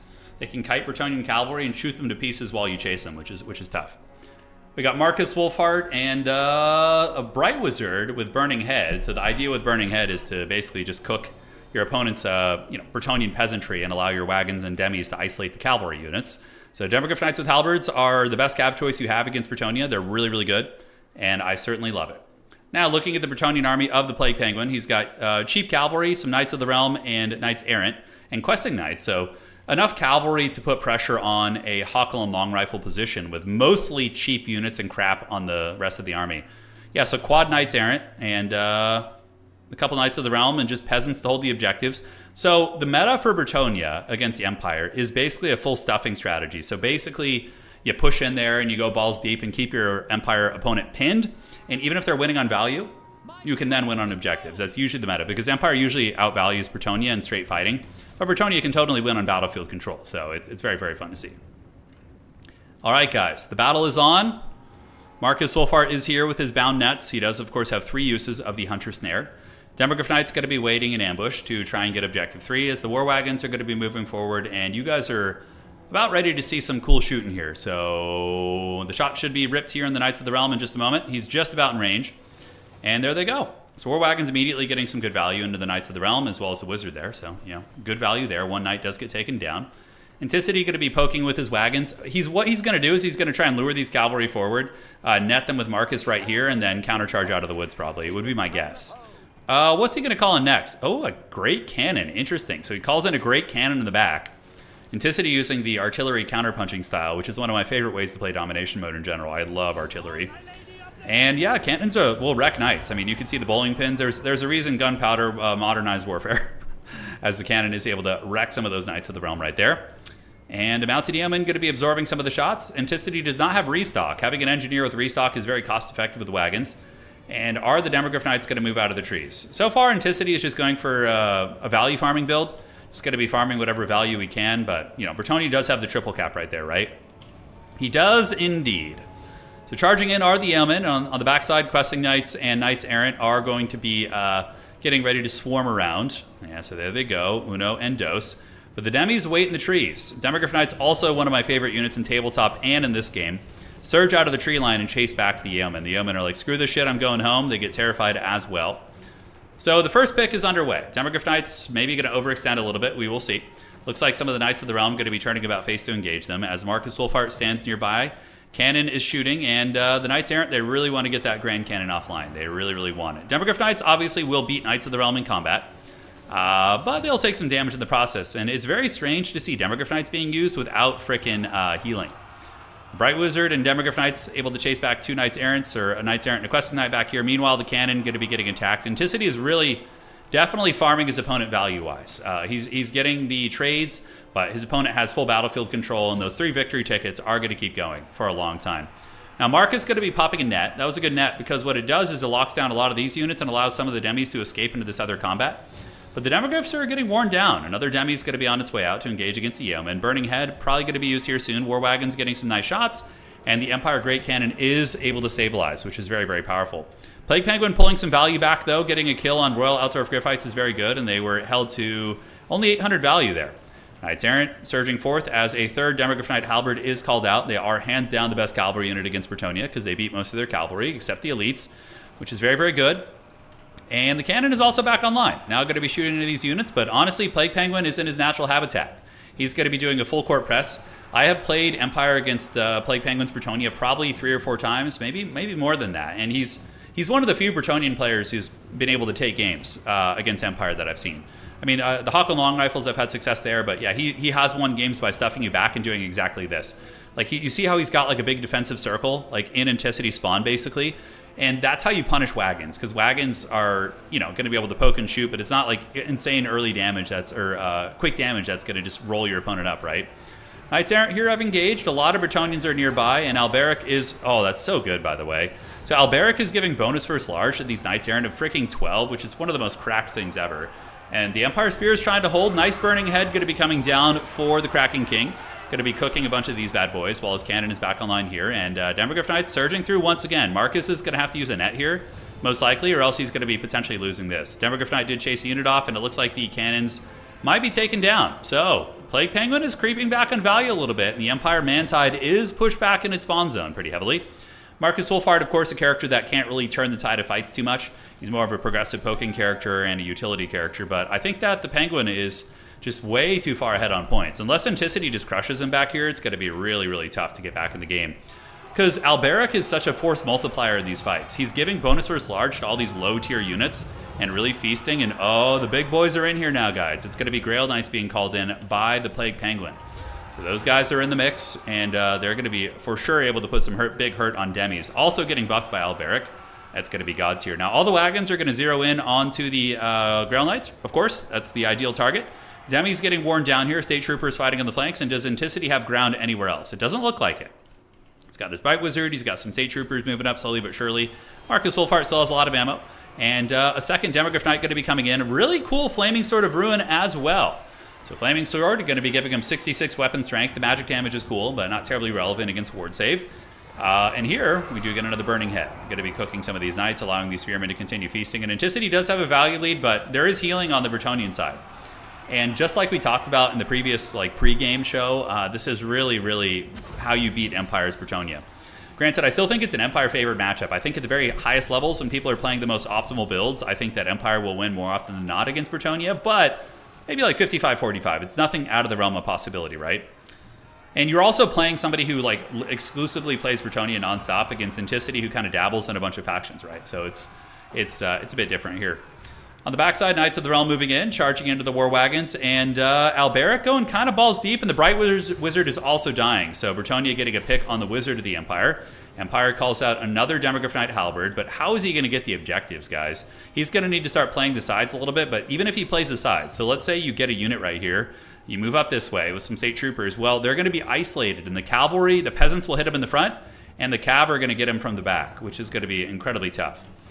So, I mean, Anticity's really going to have to break his back here, guys. He's going to have to just have a decisive Alpha Strike, which kind of just ends the career of his opponent, and that's not happening. The Demis are doing good, but Alberic is just bullying them. He's giving a bonus first large to every haggard Bretonian cavalry unit, which lets them trade cost effectively, right? Also, the wagons are about to run out of ammunition, but crazy value, right? The war wagons usually do this, but this is why the style can be a little bit dodgy. I think one misplay that Anticity made was not using the wagons as capture weight machines.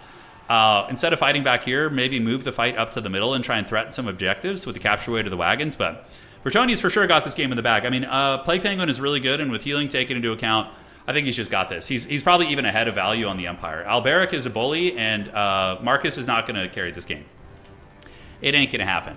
A couple Empire State Troopers are coming up. Anticity might find a way to get one objective here with his wagons, but you see they're all about to run out of ammo, so they're going to be just terrible. There's no Master Engineer to give them the restock, and you're going to have a very, very bad time. So there they go. Spearmen are cruising for a bruising. Marcus Wolfhart getting harried by the Knights of the Empire. A couple Spearmen going to be surging forth for Sigmar, but the lady wills it, and they were not braced. Therefore, they're going to take a lot of damage, and that is going to be a victory for the lady. Wow, what a really impressive Bretonian showcase. You know, you see your opponent's build, you see that they're going to be doing a kiting kind of defensive counter-punching build, and you really punish that playstyle. But the biggest thing was Alberic just going Chad. He was really good. Demis did okay, but they got bullied by Alberic. His anti-large augment really made all the Bretonian cavalry win fights they normally wouldn't win. Yeah, oh, you did Lance Demis. Oh, you were trying to make a video. I see how it goes. I won a tournament with the 3 Demi Lances. It's hard, man, yeah. The Halberd Demis were certainly more effective, but well played, brother. You tried. You tried. Plague Penguin has played against his style so much. I think he's just so practiced against it. And yeah, well played, brother. You'll be back, and you'll win the next one, I'm sure. Okay, so we're going to do this. And finals. Okay, there we go. Host game and spectator. Is anybody else casting tonight? I don't think so. And where are we at? So we're going to be looking at Plague Penguin. Penguin. Why does he go by Blood Penguin and Plague Penguin? It's like all these different things here. Okay, so we need to wait on Maximilianaire and Calphus to see who wins on that side. It was a really good try, boss. It was a really good try. Okay. You got to figure out how to beat Bretonian Cav. Anticity, the couple successes I've had have been Hawken long rifles. Like a defensive Hawken box, like 2 Hawken long rifles with like a bunch of defensive pieces, like Boris Todbringer, a Netcaster, and Hawken long rifles and State Trooper boxes are pretty good. It depends. I played that matchup against Plague Penguin a while ago. Let me see what he said. Yeah, I can't remember if we talked about it. Yeah, so like I have a conversation from Plague Penguin from a couple months ago, where he's saying the Hawk and long rifles usually are the hardest thing for him to deal with. Yeah, which I would say is true because I've had a lot of success against Bretonia with Hawklands. It really forces them into bad situations. You just have like a spearman shield, halberds in the back row, and like spearmen, and you just like move up with like 2 or 3 Hawklands, a netcaster Boris Todbringer, you know, and a couple demis. Of course, Professor Pone rolls up. He's like the land ship. Yes, really forbidden sauce. All right. So just waiting on this. The hidden tech Bretonia doesn't want you to know about. It's true. You know, Landship is not the worst against Bretonia. I mean, Alberic could probably bully it nowadays, but yeah. He probably would. So just waiting for these two gentlemen. Blood Penguin or Plague Penguin, if you're watching, please report your score in the tourney. Don't forget to report score. All right, there we go. I think you can make it work, Ent. Like, only 2 Hawklands, you know, isn't a lot to protect if your whole army is dedicated to it, so I would show you right now, but yeah. Like, I definitely think Boris Todbringer is the way to go. Or you could use Elspeth, too, but I think Boris is better. Yeah, Boris is just really nice. Yeah, you can, like, help counterpunch some of those units away. Or if you want to be a real Giga Chad, you go with Karl Franz, the Prince and Emperor, but he's, unfortunately, needs a bit of babysitting. Yeah. You could, that actually, what about Anticity? What about a State Trooper box? So you go mass spearmen and halberds, and then you just have like a steam tank in the middle of them, like a steam tank commander, and like 3 war wagons. So you have steam tank commander, war wagons, and mass State Troopers. With the oh, does he have restock? I can't remember. The cannon was nice though. The cannon was a nice touch. I liked your cannon play. It was good. It forced him into a bit of a dodgy situation back there, and probably got some good value in the process. All right, let's see what's going on here. What's cracking? What's up?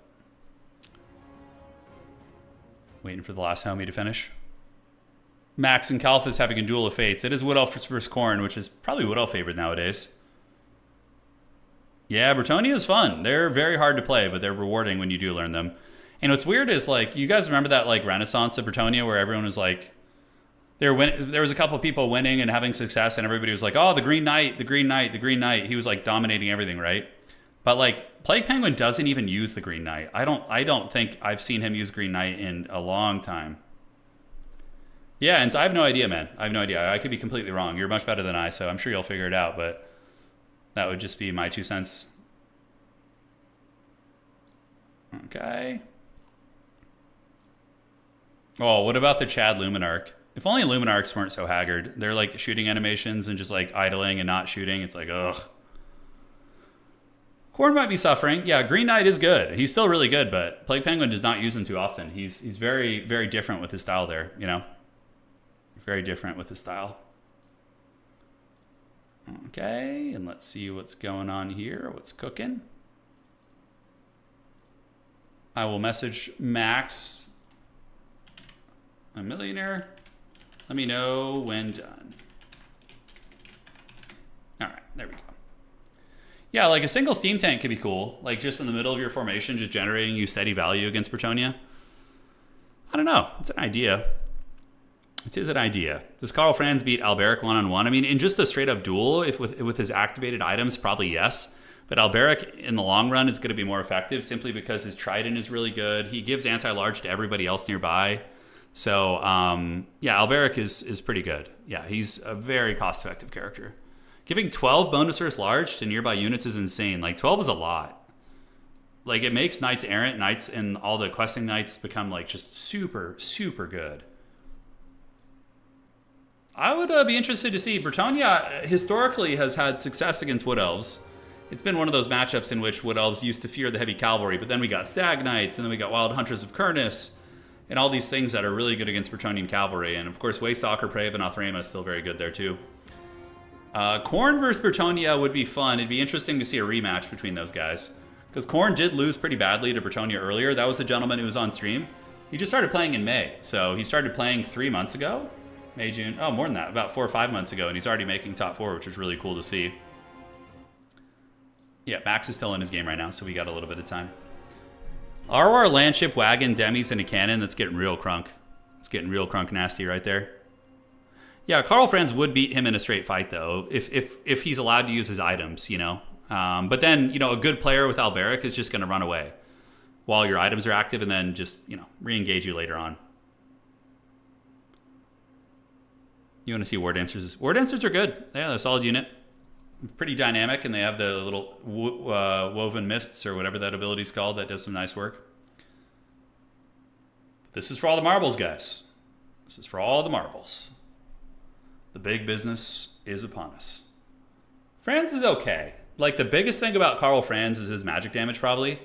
So in some matchups against like demonic lords and demonic threats, he does get a 20% damage buff. But arguably Boris is just better because of the leadership discouraging combo. Like, you can get the demons to disintegrate, which equates to so much damage. But Franz really is like a Chad pick. If you're leaning into demogryphs already, then Franz isn't bad because you're going to bring Lore of Life anyways, right? Yeah. You're going to bring the old Lore of Life.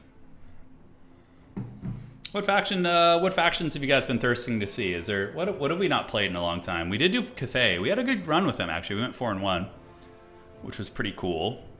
Grand Cathay is always a good time. Let's refresh that. Man, those guys are still going because that game wasn't quick, right? I don't think it was. Must have been a disconnect issue or something. Yeah, Lewin is a raid boss. Apparently, Lewin is like the scourge of the old school land battle for the folks who still play that. He's a menace in there. Like, there was like, I remember there was seeing calls from people to like nerf certain aspects of Bretonia and land battle, which is hilarious to me because they're so hard to play in Dom. Yeah, they're hard. Old school playground PvP was marbles, kind of, yeah. Ogres would be fun. I think Greenskins called to me a little bit, yeah. Greenskins I prefer over Ogre Kingdoms. But we could do an ogre game. Any excuse to whip out some fat gorgers would be fun. Gorgers are awesome. Just love stealthing them around and getting ambushes. How many of you guys were there 5,000 years ago for the launch of Warhammer 3 when gorgers could like solo like elite anti-large cavalry for like 500 gold less? Oh god, that was awful. Do you guys remember that shit? Remember how terrible the game was at launch? Like what we had to deal with? The frickin', like, we got, like, what, 6 factions or whatever it was? 7 factions with, like, barely any units on them, just super underdeveloped. That was just pure suffering, man. Yeah, man, they were nasty. Where's Flying Taco? I'm not sure. I think he's busy, you know. He was in college when he used to play a lot. I don't know if he graduated. Maybe got a job or something. I don't know his situation, but it'd be cool. Cool to have him back. Why are war dancers with spears never used? They're not super common, you're right. Because typically, War Dancers with spears are called in as an answer against cavalry, or, you know, those type of things, right? And you might as well just use Wild Hunters of Kernus or Great Stag Knights because they can respond and actually keep pace with the large threats a little bit better, and Wild Riders can as well. So I think that would probably be why. Yeah. That's pretty funny. 5 for biting, yeah. Now, we still have a lot of jank in this game, for sure, but, you know, it's the jank that makes the magic happen. All right, let's refresh this. Yep, still going, man. Yeah, it's very rare you get a game where you're like, oh man, that was a smooth launch and it has everything I want. It's Now, here's a discussion to have with you guys. Like, you say that games launch rough now, and I agree with you. But when I look back at games back in the day, I didn't feel that way. You know, I felt like games used to launch a little bit more complete, a little bit more polished. But is that just me looking back with nostalgia kind of blinding me? Like, did the games, were they really janky when they launched before? Like, or is it legit a thing where games are just more, you know, rushed out now? More DLC, like, oh, well, we'll finish it later with DLCs, whatever, you know? We're talking everything, just gaming in general. Gaming in general. Ogres, meat's back on the menu, boys. Meat. I think it's different now because of the internet and a lot more post-launch support, yeah. Communities rush devs. Okay. Nostalgia isn't blinding you, but at the same token, a lot of games that would receive post-launch fixes now were just left broken forever in the past. Yeah, that is true. All right. God, I miss vintage Blizzard, man. Okay, Maximillionaire 1, so it's going to be Wood Elves Bretonia in the grand finals. Yeah, old school frickin' Blizzard was so awesome, man. Like late 90s, early 2000s, like whoever was on that Diablo 2, StarCraft, Brood War, Warcraft 3, Frozen Throne. Oh god, those were the times. In the early World of Warcraft. I can only get so erect thinking of like old games, but they were so good back in the day, man. Blizzard is such like a atrocity of what it once was, like a desecration, you know, nowadays. Just horrific. Yeah, what can you do, man? Nothing good lasts forever.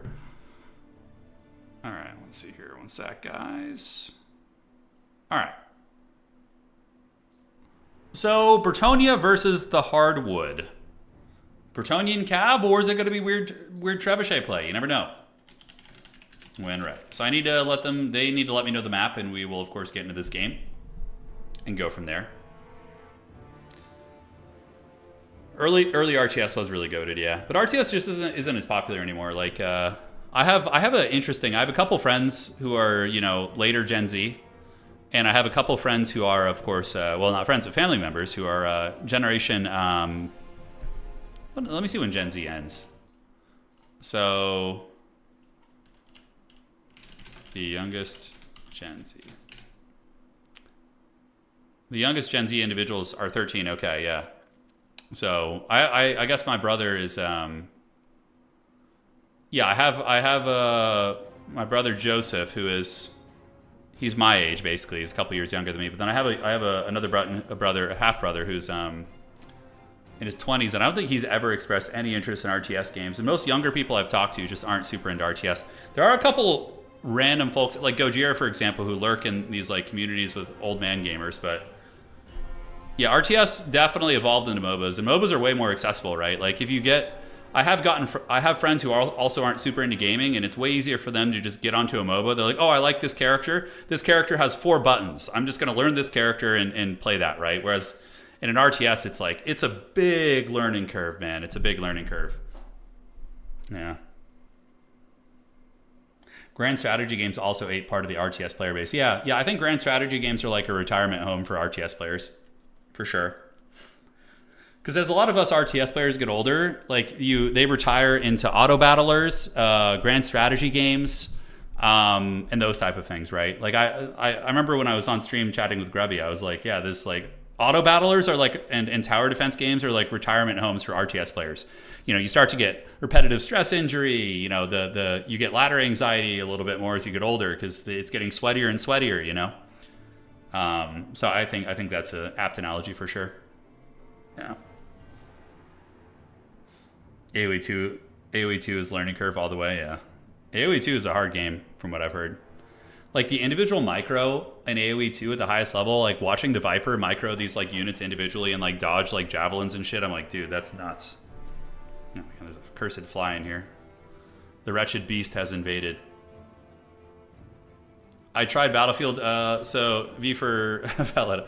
You tried Battlefield 6 and you felt outclassed by the zoomer reflexes? Yeah, oh yeah. Yeah. You know what game is really hard too is Brood War. Brood War is pretty savage.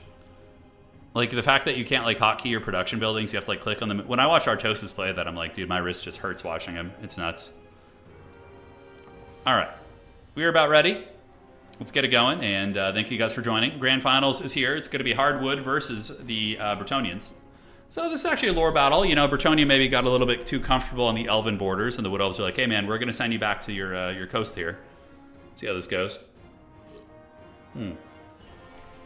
Yeah, Brood War was fun, man. I remember there was one of my friend's dads back in the 90s. He was like a really, really tech-savvy guy. He was obviously older, but he was really tech-savvy. So he owned like a computer lab. So he used to invite myself and all the other like kids in the neighborhood to come to his computer lab, and he had Brood War set up on all the computers, and we would have LAN parties. So we'd like order pizza, and he was always like the Terminator. So we'd be playing like FFA games, and all the kids would be teaming up trying to take him down, and he was just like, you know, he was obviously like 38 at the time.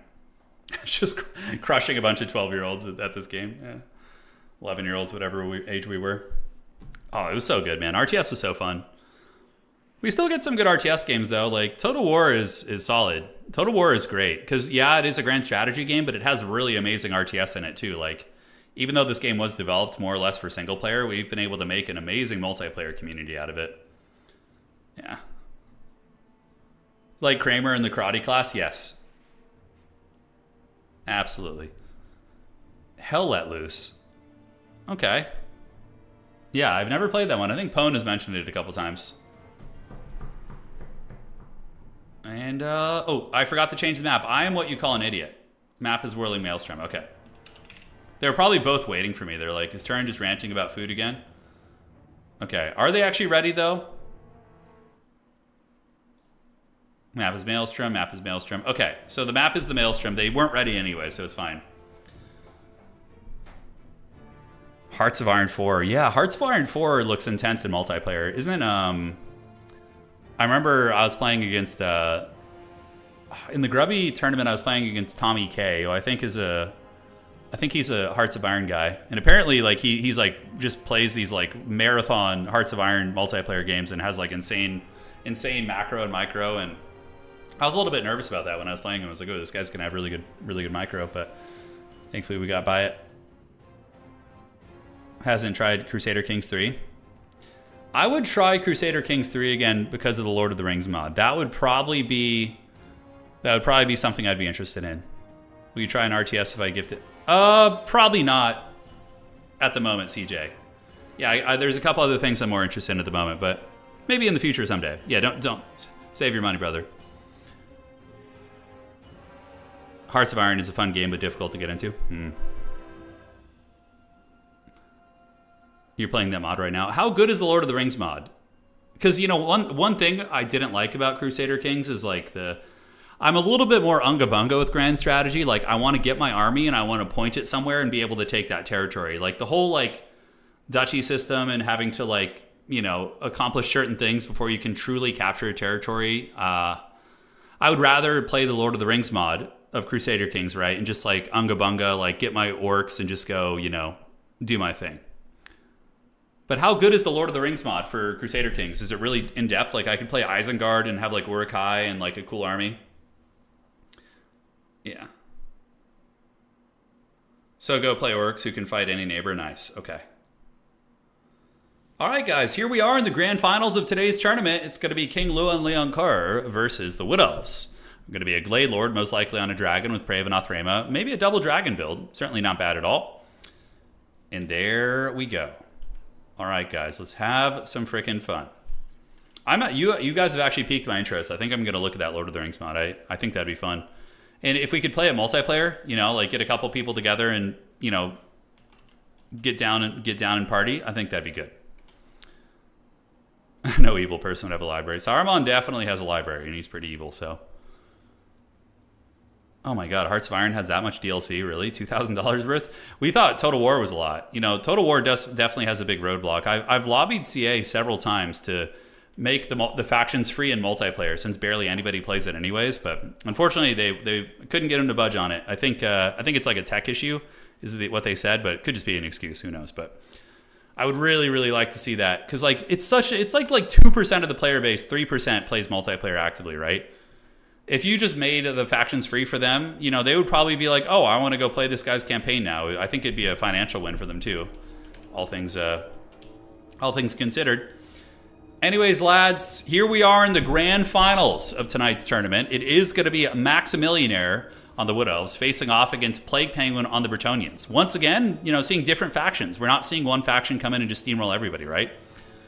You got Wild Riders waiting in the wings over here. Dryads in Vanguard with the Hawkeyes of Drakira, a very good sniping unit. These things discourage leadership and have huge AP as well, so they are going to be pretty good.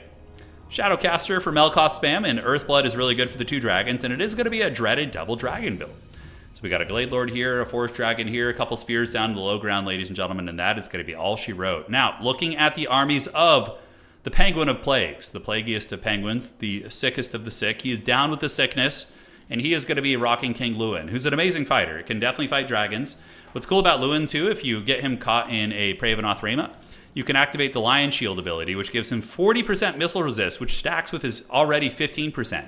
So he will mitigate 55% of incoming damage, which I think is even more with his... Does he have more ward save? I think that's basically it. Yeah, it's very, very good, though.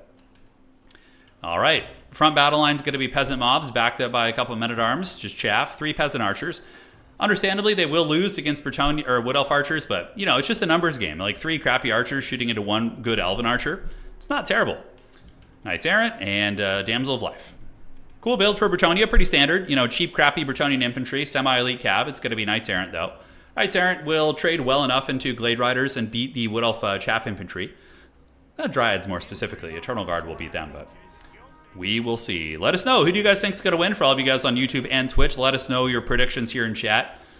You could yell for the lady or whatever bark yelling tree sound would maybe come from the Wood Elves. I don't know. You guys come up with something creative here. So the battle is now on, and the objective out of the gates is going to be going to the Wild Riders. A little bit of lag here. Hopefully it's not going to be a perpetual lag thing. I know I've had some lag with Maximilianer in the past, but hopefully it's something that's going to be stabilizing here. As the slideshow is underway, and if we do get a slideshow, what I'm going to do is just leave and get a replay from these guys, which would be fine, but I don't think it's too bad. I am down to step out, though, and let them go. Yeah, for the lady. All right, the hype is here. King Lewin's going to be flying nearby, and the Knights Errant going to be heading to the objective. Okay, it doesn't seem too bad. It seems to mostly stabilize. Somebody's computer is really, really struggling right now. It's going hard in the paint. Dragon's cruising over for a bruising, as the Knights Errant going to be encircling the high ground here and getting ready to charge down.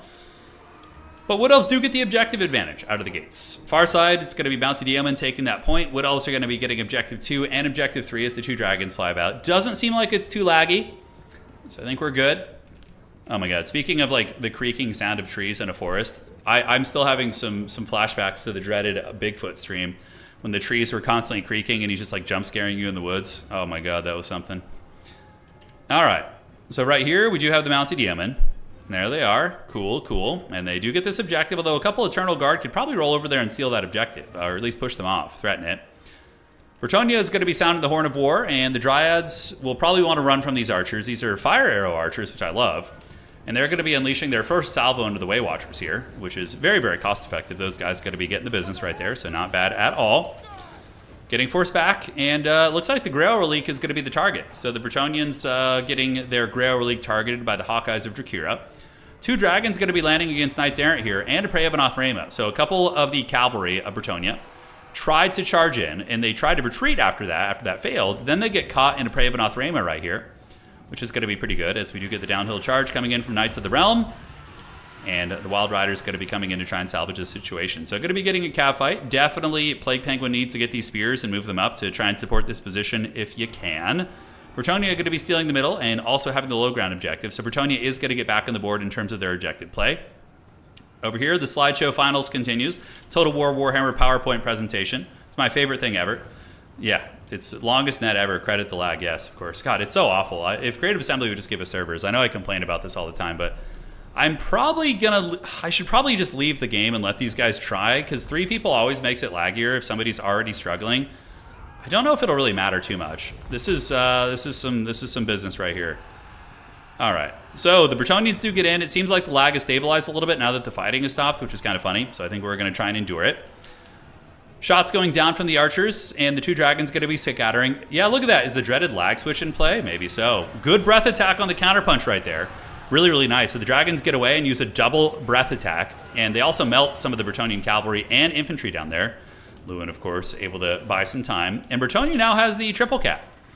So value trading is even, but that's not good for the Wood Elves, because the Wood Elves are going to need to get all 3 objectives, right? Dragons retreating. It looks like the lag has mostly subsided, which is great. I think somebody's computer is really chugging here. That's the vibe I'm getting from. There's different types of lag, you know. Melkoth's activated, and this is a good play. Maximilianer, his reinforcement unit, is going to be a Zote. Now, Zotes are going to be good against Lewin, good against all the cab units, but, you know, they don't want to be getting shot by archers. They do have 60 armor, but archer fire can definitely do work. Nothing really going on over here. Objective 2, comfortable, and I would like to see the Eternal Guard maybe threaten that objective, but I guess it's just kind of showing your hand a little bit early. But Bretonia in a really dominant position. Plague Penguin is up in value. He has all 3 objectives. It seems like he's really, really good at swamping these objectives here. Yeah, somebody's using the dreaded lag switch, that's right. The Dryads moving down with Zotes as well. Going to be trying to retake the low ground here. We do have a battle in the sky. Is Lewin going to be engaging against the Forest Dragon? Lewin has way better combat stats. Granted, the poison of the dragon is going to be reasonably helpful, but the King of Bretonia battling the fell beast. Not really fell, but it is a beast. Now we have a pit fight. So it is going to be men-at-arms fighting side by side with Knights of the Realm. Melkoth's Mystifying Miasma activated by the Wood Elves to provide some nice support. But Bretonia seems more than happy to just kind of bump and grind this here. And Lewin continues farming value off the dragon here. And now Wild Riders are going to be coming into battle against these Knights of the Realm. Getting a good charge there. The second dragon is on its way back in. I don't know why it wasn't helping before. Peasant Archers getting a lot of value, though. They are shooting into the blob. And the Wood Elves are playing very much like a... not like a corner camp, but they're like gathering everything, all their strength in one position and slow pushing out, which I like that. Lewin actually gets caught in a Pravenoth Rhema, guys. This could be the swing back for the Wood Elves. So Lion Shield activated, which is going to be giving a magic resistant spell res. But Lewin is actually broken by the double dragons. He was a little bit greedy there, and now we do get Knights of the Lionhearted screaming in. Knights of the Lionhearted do, of course, do magic damage and have anti-large, so pretty meaty. They will beat Wild Riders in combat, but Lewin getting crushed by these two guys is really bad. Oh, Lewin shatters to the two dragons, guys. That is not good news. So now suddenly the Wood Elves are in a dominant position. You know, taking down the King of Bretonia is an extremely expensive character is pretty backbreaking, yeah. So Lewin kind of overstayed his welcome a little bit, ladies and gentlemen. He did indeed. One sec here. Gonna have some water. There we go. All right. Good stuff. And the Bretonian Cavalry going to be surging in, but the position is lost. The Spears and the Dryads able to win their respective fights against the Chaff units. The Bretonian army is looking really, really raggedy right now. Lewin delved too greedily and too deeply, and there is an inevitable setup on the other side, where the Spears are going to be able to come in with like one Cav unit and probably steal that objective, which is going to be very clean.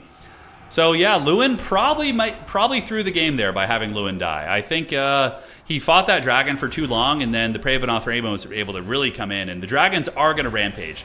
Especially considering, look at the Bretonian peasantry, look at this shit. They're just running. As soon as the king dies, they're like, screw this shit. If our royal knights are dying, why would I stay and fight with my pitchforks, you know? And still nothing on the low ground. I mean, there is a big points lead for Bretonia. King Lewin probably going to be resummoned by Plague Penguin. He's saving up a lot of resources right now. I think Bretonia cannot win without their leadership, and the leadership here is, like, everything is just running at full health. Look, these men-at-arms are literally at 90% HP, and they're breaking. They're just like, no thank you. Negative 16 leadership is really, really, really tough. Now, Bretonia getting a bit of a pit fight over here. Knights of the Lionhearted doing very good, having accrued about 800 value, which isn't bad. More Knights of the Realm going to be charging in, holding back the Zotes and the Dragon. Bretonia does still have the other two objectives, but probably not for long. Nice Dragon Breath attack coming in from Maximillionaire right there, so able to blast into the Peasant Bowmen and probably again break their leadership just because the Lord is dead. The way it works when your Lord dies in this game is it applies a negative 16 leadership penalty to your entire army for a short period of time, and then after that duration has worn off, it stabilizes at negative 10. The Grail Relic is the only thing keeping these units fighting, and Dryads are going to be a really, really good counter here. They're going to just bully these Bretonians. The value difference is still within comeback range. We do see 2,000 resources for Plague Penguin, which means he's for sure going to be doing this. And now finally the trap is going to be sprung. Look at that. So the Knights were guarding that outside objective, and as soon as they leave, oh, I love this from Max. This is really cool. He's got the Eternal Guard coming out of the trees to steal that objective. King of Bretonia is not quite back yet. We have 2,000 supplies in the bank, so the Lord is going to be revived at the Metaphorical Tavern here, for all of you Warcraft 3 enjoyers. And back here, Knights of the Realm being routed by the Force Dragon and the remnants of the Zotes. The Zotes have been MVP here, getting about 1,000 value and bringing Earthbloods to heal the dragon for free. Talk about Value City. All right, the king has returned. Is he going to be like Aragorn? Is the return of the king upon us? I don't know. Low ground objective is taken, so that is going to go to the Wood Elves. Middle objective is owned by the Hardwood, and the top objective is owned by the Hardwood as well. King Lewin coming back here. And look, here, if Lewin can go Super Saiyan and like take down this dragon, rout off these Zotes, maybe go and take down the enemy Lord later on, or bully the Glade Lord, maybe.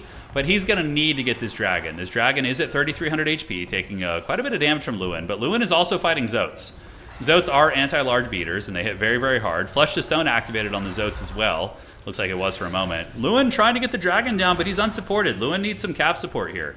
Looks like some Knights of the Realm going to be charging into the back of the dragon. They do get some good damage, immediately doing several hundred HP worth. And it looks like the Glade Lord's going to be on its way in. Now, Bretonia is basically routed off the entire battlefield. We see Hardwood here, Eternal Guards down there. High ground is looking pretty much nothing threatening that point either. And we do have a pit fight in the backfield. Now, the good thing for King Lewin is there's a big points lead for Bretonia, which means they're going to have a long time to try and scrap back in this game. Damsel of Life is nearby. Lewin does break one dragon. I mean, one dragon is in the pits. It's going to be at negative 31. And now Lewin's going to try and take down the other dragon. I mean, look, stranger things have happened, but we'll see if he can get it done. More Knights of the Realm going to be surging forth to help against the Wild Hunters, but Wild Hunters of Kurnus do beat Knights of the Realm. A very elite armor-piercing anti-large unit. And Lewin is now being forced back by the dragon a little bit. Mass exodus for the Bretonians.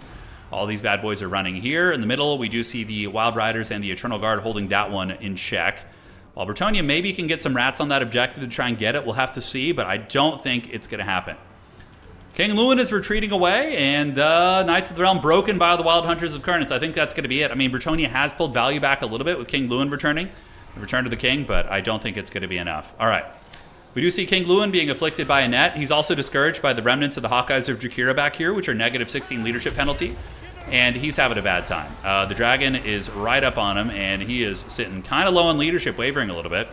Healing ability maybe activated. It looks like he's at a Dwellers Below. It was. So the forces of Bretonia dropping a Dwellers Below onto the Wild Hunters.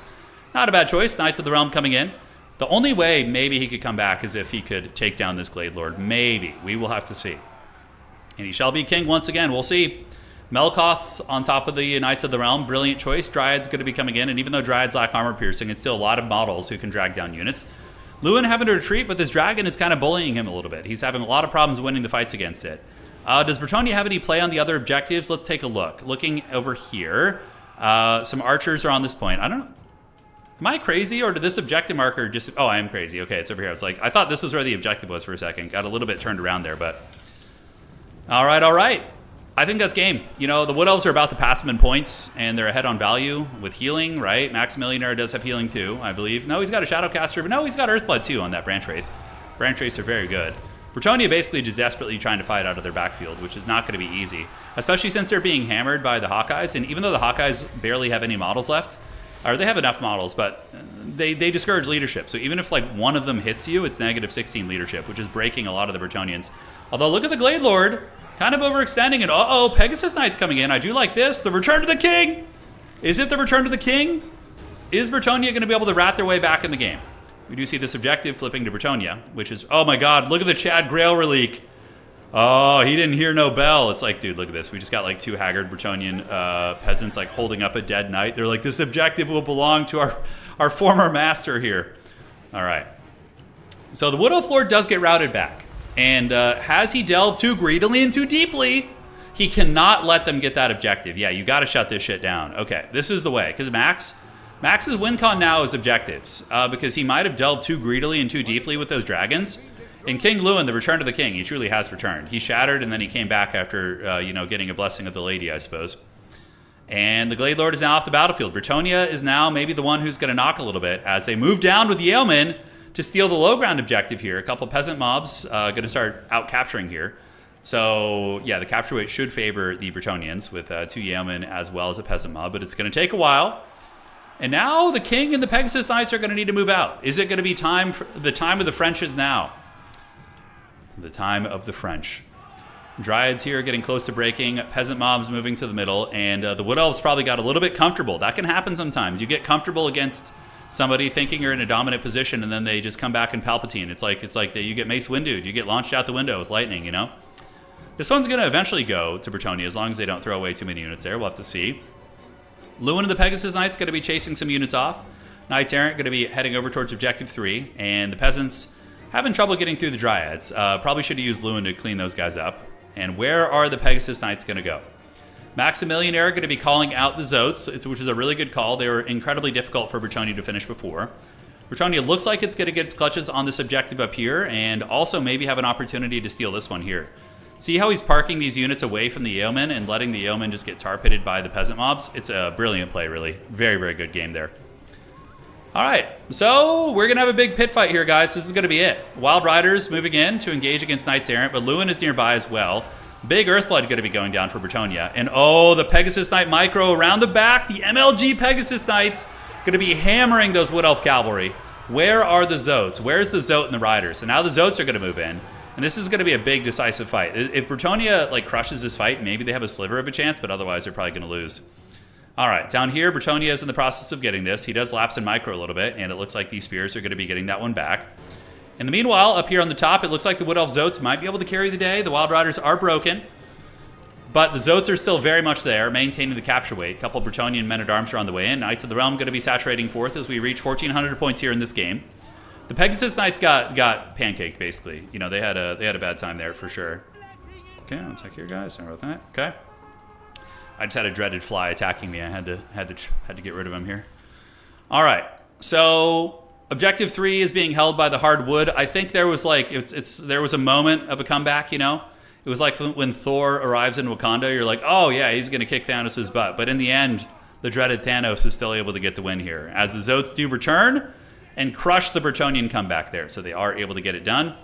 GG, well played. Maximillionaire going to be winning with the double dragon build. The return of the king. You know, it's as if the Battle of the Black Gates happens, but, you know, the ring doesn't get destroyed. Is basically what happened there. All right, guys, GG, well played. I hope you guys enjoyed this tournament as much as I did. Well played to these mighty champions. Plague Penguin, a valiant attempt, but blundering Lewin early cost him the game. If he had kept Lewin alive, I think he would have been in good shape.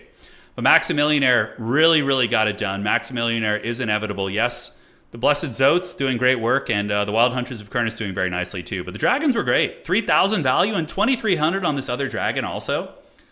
It's really good stuff, man. Really, really good stuff. All right, guys. I appreciate you all. Thank you so much for joining tonight. For those of you guys on YouTube hanging out, please do drop a like on the way out. It helps out quite a bit and helps keep the old Total War engine going. And for those of you guys on Twitch, just thanks for joining, and then consider following if you're not already. All right, we'll see you around. Take care of yourselves. Adios, do widzenia. That's going to be it for tonight, ladies and gentlemen, and we will see you all on the other side. Cheers.